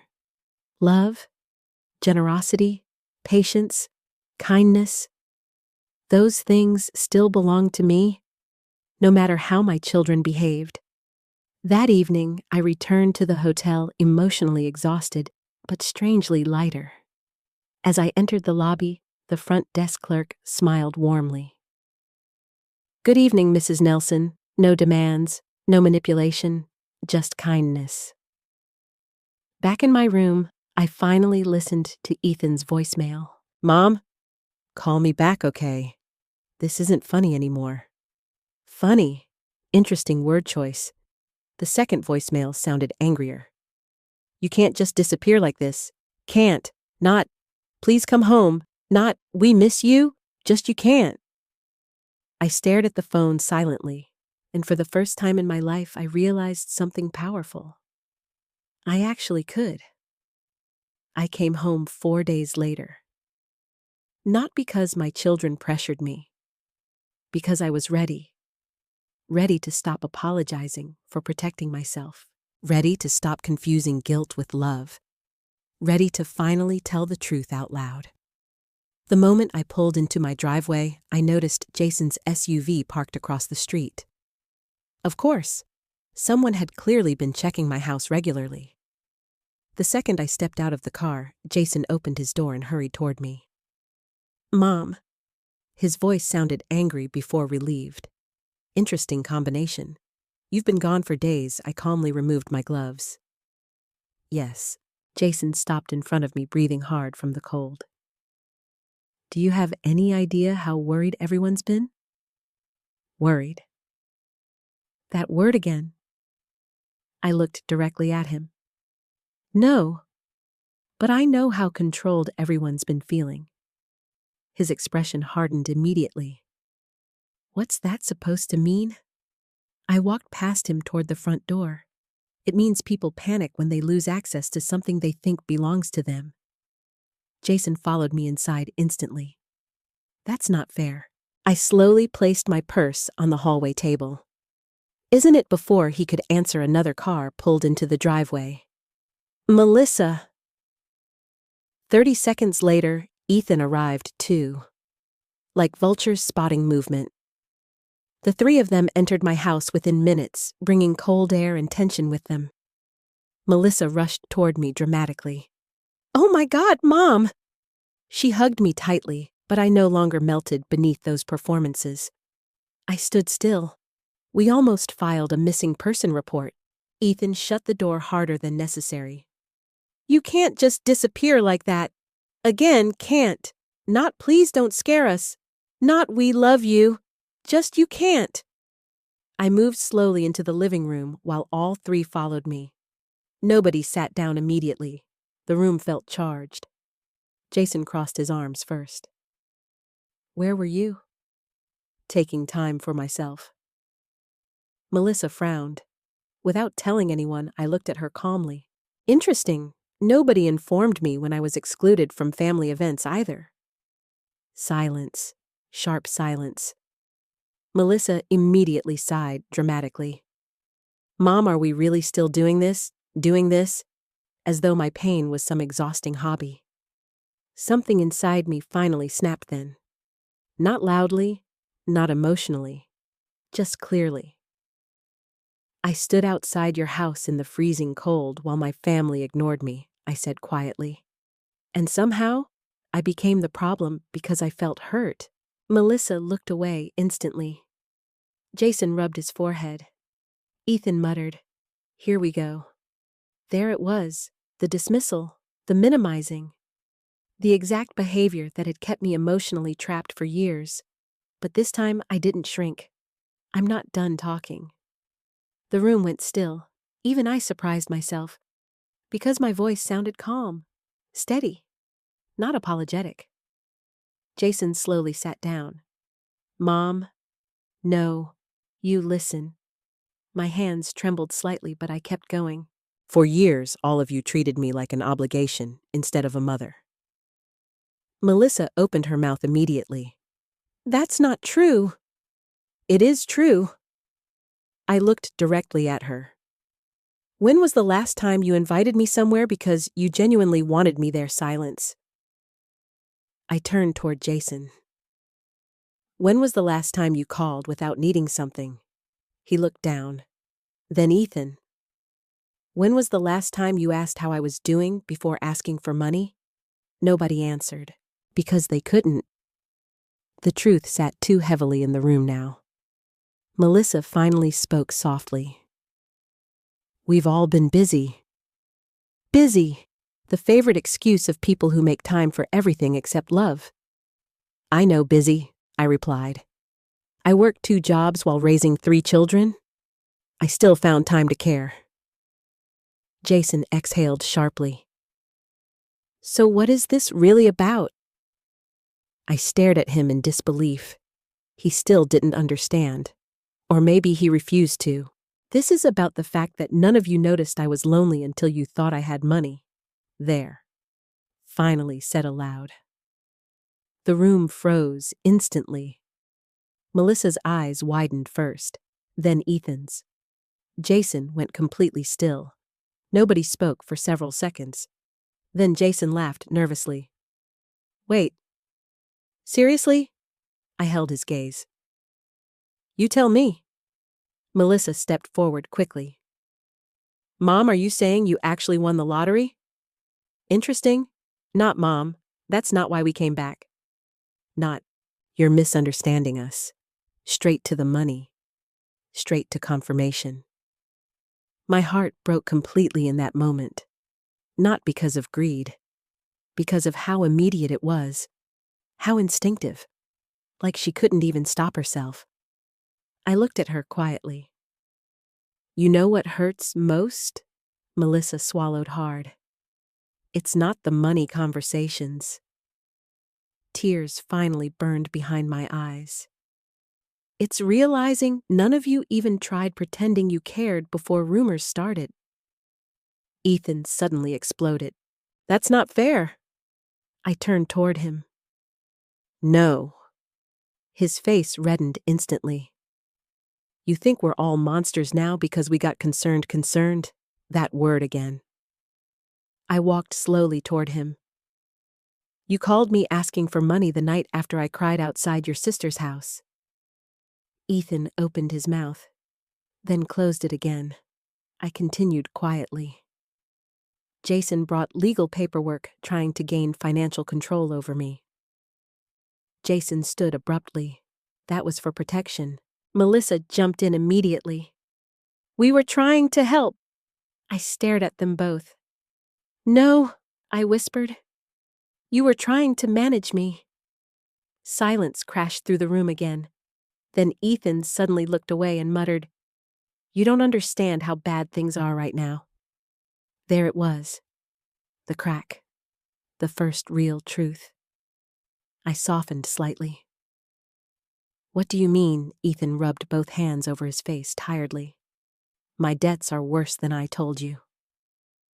Jason immediately snapped Ethan. No. Ethan looked at me finally. I owe over $200,000. Melissa gasped softly. I already promised people I'd fix things soon. My stomach dropped. Promised people, using money that wasn't his, using my imagined winnings. Ethan's eyes filled with desperation. I thought, if you really won? There it was. The real truth finally standing naked in the room. Not love, need, not reconnection, rescue. I looked at my youngest son, the little boy, who once cried when birds fell from trees during storms, and realized life had hardened him into someone I barely recognized. But the most painful part, he still expected me to save him. Again, like always. Jason spoke more quietly now. We just thought family helps family. I laughed softly then, not happily, just tired. So where was this family when I ate Thanksgiving dinner alone 2 years ago? Nobody answered. Where was this family when I sat in this house grieving Dad by myself? Melissa started crying then. Real tears this time. But even those didn't move me the way they once would have. Because something fundamental had changed inside me. I finally understood the truth. They didn't miss me. They missed access to me. And for the first time in my entire life, I stopped feeling guilty for seeing that clearly. I looked at all three of my children quietly. Then I spoke the sentence that had been growing inside me for weeks. "You didn't miss me," I said softly. "You missed my money." 3 days later, my children sat inside Rebecca Collins's conference room, believing they were about to secure their futures. That was the tragic part. Even after everything, they still thought this meeting was about money. Not accountability, not healing. Money. Rebecca's office occupied the top floor of a downtown building overlooking Dayton. Floor-to-ceiling windows framed the gray winter skyline, while expensive coffee sat untouched on the polished conference table. Jason arrived first wearing a navy suit and forced confidence. Melissa followed 10 minutes later carrying designer sunglasses despite the cloudy weather. Ethan looked exhausted, dark circles hanging beneath his eyes. And Grace. Grace came quietly. No entitlement, no expectation, just concern. The moment she saw me, she walked over softly. "You okay, Grandma?" Always that question, always the human question. I touched her hand gently. "I am now." Jason loosened his tie impatiently. "So what exactly is this meeting?" Rebecca entered the room carrying several thick folders before I could answer. Professional, calm, controlled. My children immediately straightened in their seats. Power recognizes power. And unlike me, Rebecca intimidated them. "Good. Thank you all for coming," Rebecca said smoothly as she sat down. Jason forced a polite smile. "Can we stop pretending now? We all know what this is about." Rebecca looked directly at him. "Yes," she replied calmly. "I believe we do." Something in her tone made the room colder instantly. I sat quietly beside the window, watching my children carefully. For the first time in years, I wasn't emotionally drowning inside their reactions. I was observing them, really observing. Jason's restless fingers, Melissa's calculating eyes, Ethan's nervous exhaustion, and Grace sitting silently beside me, looking like the only person here who wished none of this had happened. Rebecca folded her hands together. "Mrs. Harris retained my legal services immediately after claiming her lottery winnings. There it was. No more secrets." Melissa inhaled sharply. Jason leaned back slowly. Ethan closed his eyes briefly. Nobody looked surprised. Just confirmed. Jason recovered first. "So it's true." I nodded once. $328 million suddenly existed openly between us now.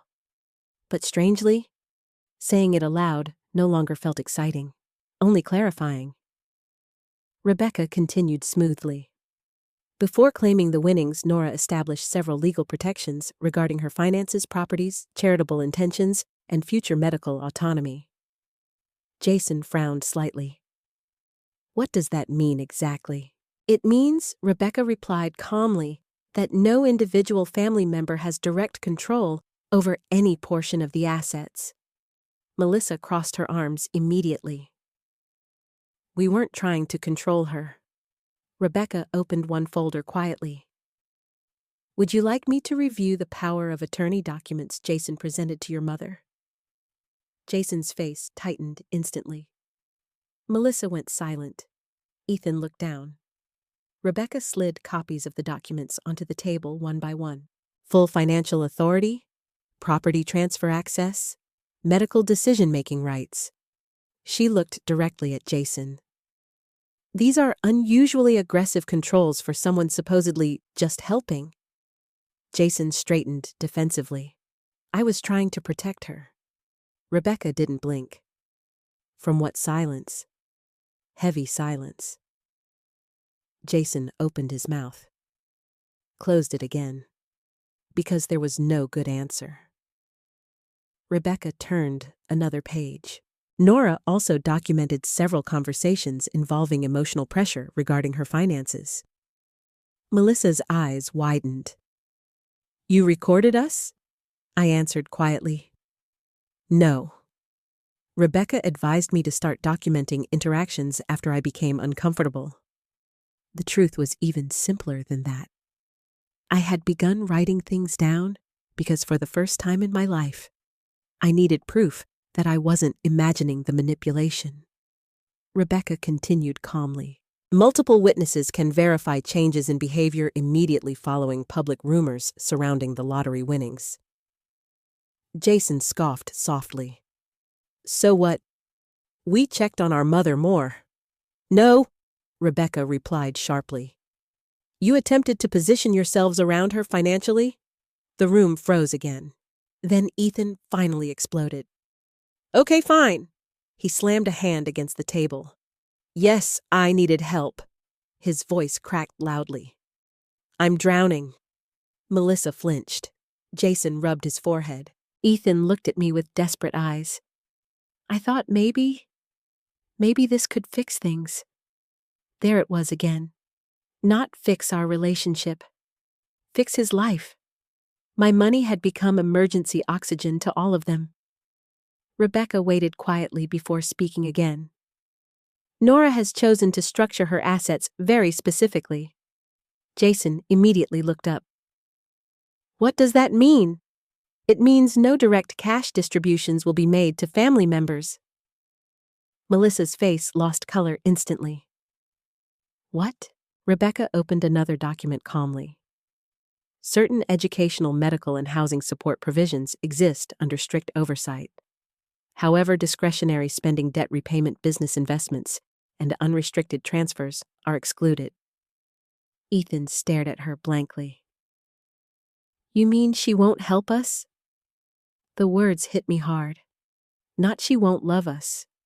Not she won't forgive us. Help us. Always transactional. I finally spoke quietly. I have helped all of you my entire life. Nobody answered, because they knew it was true. Rebecca continued. A significant portion of the estate has instead been allocated toward charitable foundations, educational grants, women's support initiatives, and the Thomas Harris Memorial Scholarship Fund.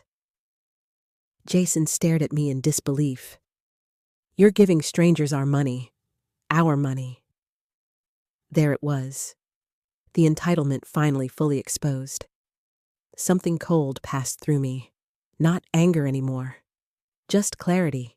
It was never your money. Melissa suddenly leaned forward, tears filling her eyes. So that's it. You punish your own children while giving everything away. Punish. Interesting word. Boundaries always feel like punishment to people who benefited from your lack of them.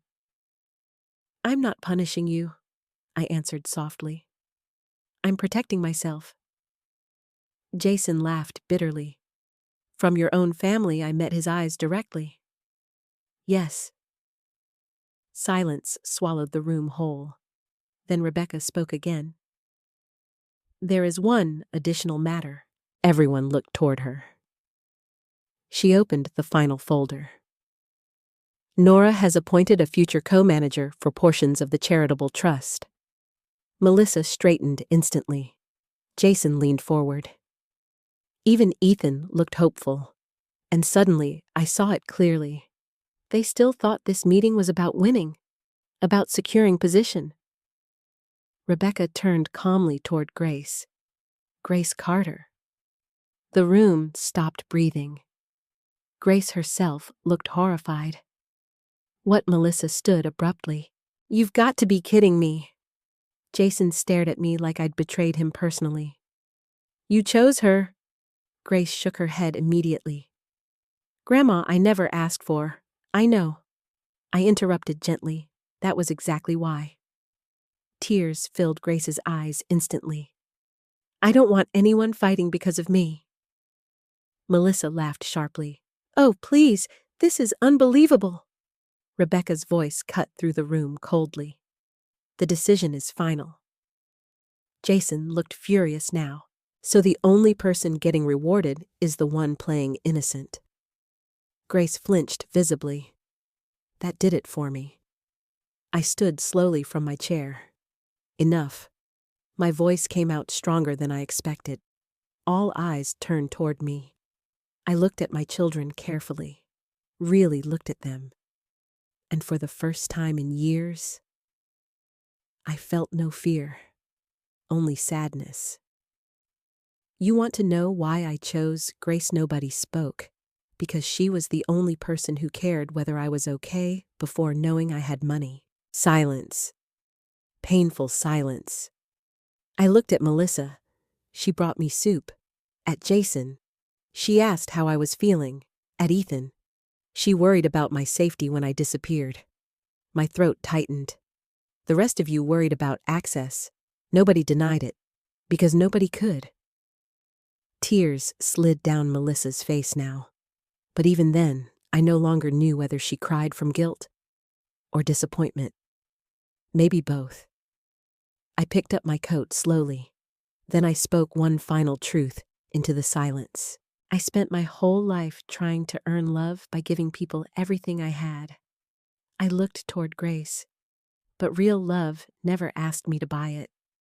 The silence after the meeting lasted for almost 2 weeks. No surprise visits, no fake family dinners, no carefully rehearsed concern. Just silence. And honestly, it felt peaceful. For the first time in years, my house no longer felt emotionally crowded by guilt and obligation.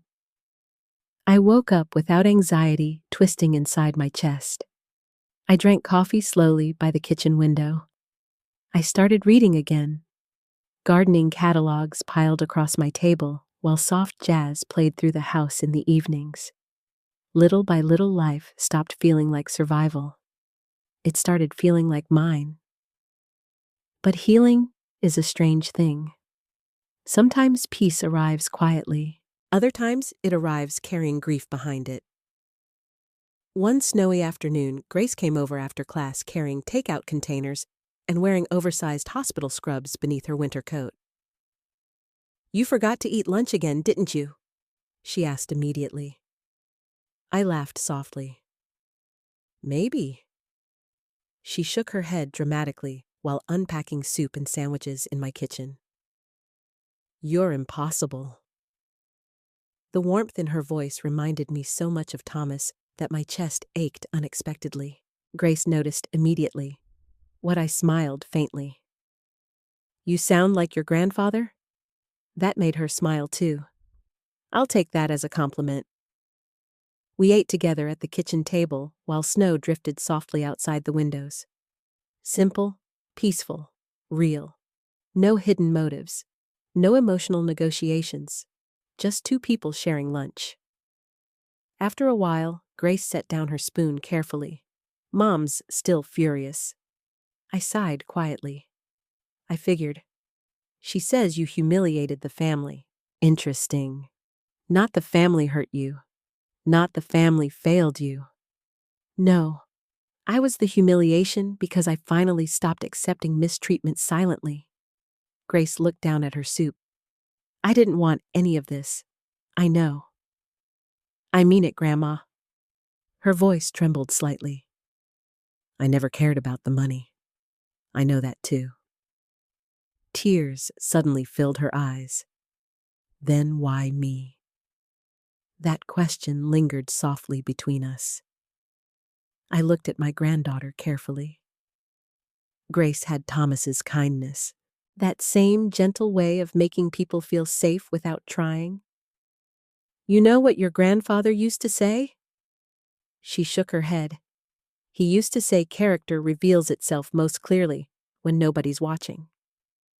Grace listened quietly. "You were kind to me when there was nothing to gain from it," I continued softly. "That matters more than you realize." She wiped at her eyes quickly. "But they're still your children." There it was, the painful truth beneath everything. Yes, they were still my children. No amount of betrayal changes that completely. A mother's love doesn't disappear. It simply learns boundaries if it survives long enough. "I love them," I admitted quietly. "That's what makes this hurt." Grace looked relieved hearing that, because unlike the rest of us, she still believed families could heal. I wasn't sure anymore. That evening, after Grace left, I found myself standing in the garage, staring at Thomas's old toolbox. Jason still hadn't come to get it. For some reason, that realization hurt me more than it should have. Because beneath all my anger, some foolish part of me still waited for my children to come back sincerely. Not for money, not for control, just love. But real love requires humility. And pride had wrapped itself tightly around all three of them. 3 days later, Ethan showed up unexpectedly, alone. The moment I opened the door, I barely recognized him. He looked exhausted, not physically, spiritually exhausted. His shoulders sagged heavily beneath his coat, and his eyes carried the kind of shame people try desperately to hide. "Can I come in?" I hesitated only briefly before stepping aside. Of course I did, because despite everything, he was still my son. Ethan stood awkwardly in the living room while I made coffee. The silence between us felt fragile. Finally he spoke. I lost the business. I kept pouring coffee quietly. All of it. He nodded slowly. "They're repossessing the equipment next week." I handed him a mug. He stared into it for several seconds before speaking again. "I blamed you for a while. That surprised me enough to sit down slowly." "For what?" "For not saving me." The honesty in his voice stunned me. No manipulation, no performance, just truth. Ethan rubbed both hands across his face tiredly. "I kept thinking if you'd just help one more time, everything would work out." I listened quietly. Then he whispered something that nearly broke my heart. "But nothing ever changed because I never changed." Silence filled the room softly. I saw Thomas in him for just a second then. Not the broken adult, the little boy underneath, the child who once cried after accidentally stepping on a bird. "I'm sorry, Mom." The words came out rough and ashamed, and unlike every apology before, this one sounded real. No audience, no strategy, no lawyers, just pain. Tears filled my eyes instantly, not because everything was magically fixed, because accountability is rare, especially from people drowning in pride. Ethan looked down. "I don't expect money." That mattered too, more than he probably realized. His voice cracked slightly. "I don't want you thinking I only loved you because of the lottery." My chest tightened painfully, because that fear had haunted me every single night. I reached across the table slowly and touched his hand. "I don't think you're evil, Ethan." He closed his eyes briefly. I acted like it. "No," I whispered. "You acted desperate. There's a difference." We sat quietly together for a long time after that. Not healed, but honest. And honesty felt like the first real step toward anything meaningful. Before leaving, Ethan stopped near the front door awkwardly. "I'm getting a regular job." I smiled faintly. "That's good. Construction company out near Columbus." Thomas would have approved. Hard work, structure, something real. Ethan nodded once, then finally said softly, "I love you." The words hurt differently this time, not because I doubted them, because I wanted so badly to believe them. After he left, I stood alone in the hallway, staring at the family photos again. Jason still hadn't called. Melissa remained furious. Ethan was trying. And Grace? Grace had become the quiet thread holding what remained of this family together. I suddenly realized something important. Healing doesn't always happen all at once. Sometimes healing looks like one honest apology, one boundary respected, one person choosing kindness when selfishness would be easier. That night, I called Rebecca. "How are you feeling?" she asked. I looked around my quiet house, at Thomas's photographs, at the snow falling softly outside, at the peace slowly returning to my life. And for the first time in years, my answer came easily, like myself again. 1 year later, I stood beside a lake in northern Michigan, watching sunlight dance across the water, while wind moved gently through the trees. Thomas would have loved this place. That thought still visited me almost every day. Grief never truly disappears when you lose someone you deeply loved.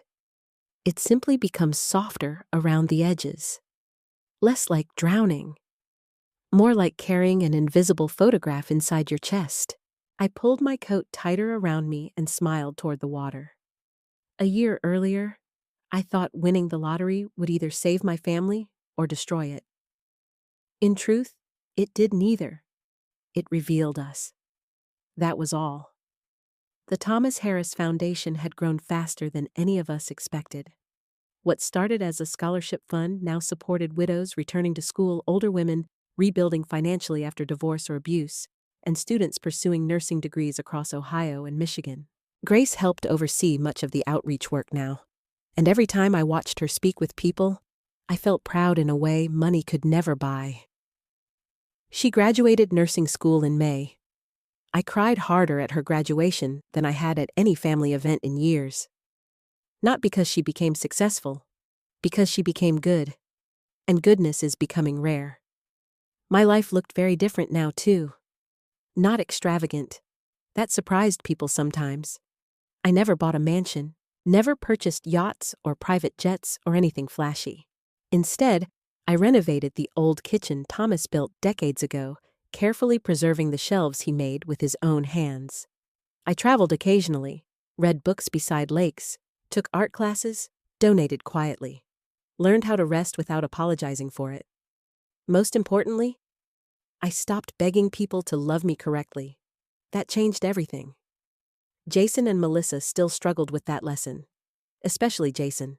For months after the lawyer meeting, he barely spoke to me, except through tense holiday texts and stiff birthday calls.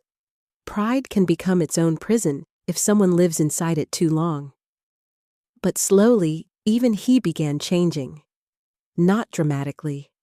Real change rarely looks dramatic.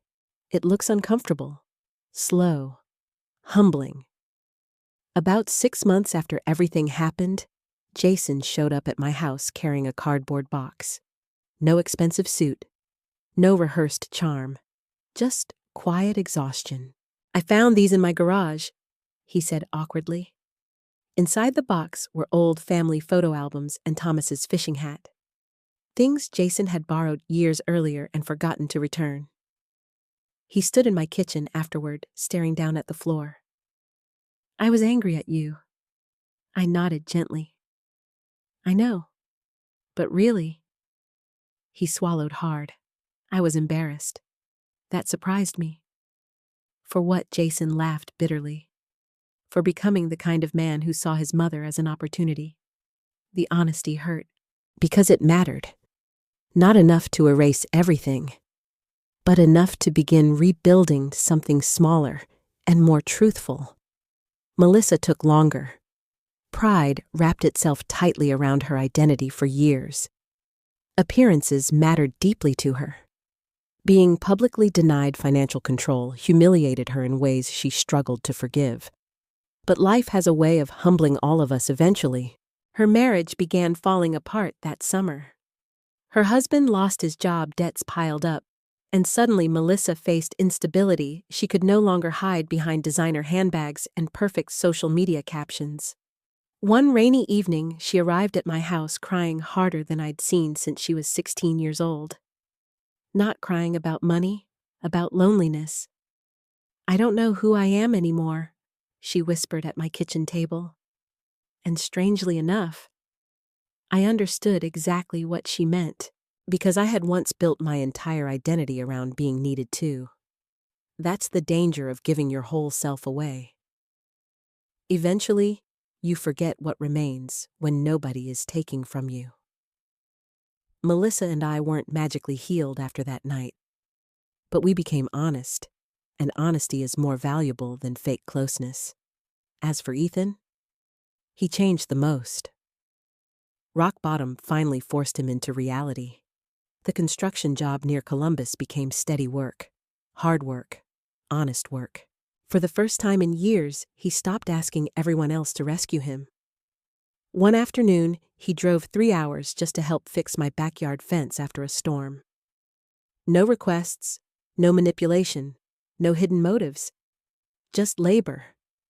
Thomas would have been proud of him. I think Ethan knew that too. By Christmas, the family felt different. Smaller somehow. Less performative, more careful.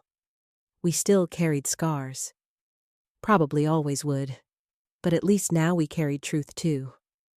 That mattered. This afternoon, by the lake, Grace stood beside me, holding 2 coffee cups, while wind lifted strands of her hair across her face. "You're thinking again?" she teased softly. I smiled. Always. She handed me a cup. The same simple kindness she'd shown from the beginning. No amount of money had changed her.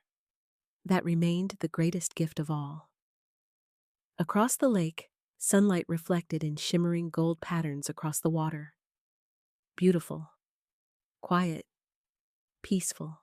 A year ago, I thought peace would come from being financially secure. But I was wrong. Peace came from finally understanding my own worth. Not as a mother, not as a provider, not as a lottery winner, as a person. That distinction saved me. Grace looked over at me carefully. "You happy?" The question settled gently into the air between us. And after everything, the betrayal, the grief, the guilt, the loneliness, the money, the truth, my answer came easily. Yes. And I meant it. Not because life became perfect, because I finally stopped abandoning myself trying to earn love from people unwilling to give it freely. The lottery changed my life, but not because it made me rich. It forced me to confront something far more valuable. The difference between being needed and being loved. Sometimes the most painful loneliness isn't being abandoned by strangers. It's feeling invisible inside your own family. For years, I believed love meant sacrifice. I thought if I kept giving enough money, enough patience, enough forgiveness, enough pieces of myself, eventually people would love me the way I love them. But life taught me something difficult. Love that only appears when you have something to offer is not love. It's dependency. It's convenience. And sometimes the hardest thing a person can do is stop confusing being useful with being valued. Winning the lottery didn't destroy my family. The cracks were already there long before the money arrived. What the money did was remove the masks. It revealed who truly cared, who only wanted access, and who still remembered how to love without conditions. But this story is not really about money. It's about self-worth. It's about learning that setting boundaries is not cruelty. Saying no is not selfish.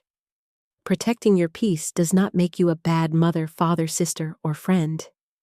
And maybe most importantly, it's never too late to reclaim your life, no matter your age, no matter how long you spent putting yourself last, no matter how invisible the world once made you feel.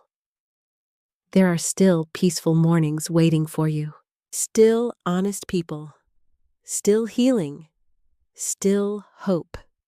If this story touched your heart, please leave a comment and share your thoughts. Have you ever felt taken for granted by people you loved? And if you're comfortable sharing, tell me where you're watching from and what time it is there right now. I truly love reading your stories. And if you enjoy emotional family dramas like this, don't forget to like and subscribe. Sometimes these stories remind us that we are not alone.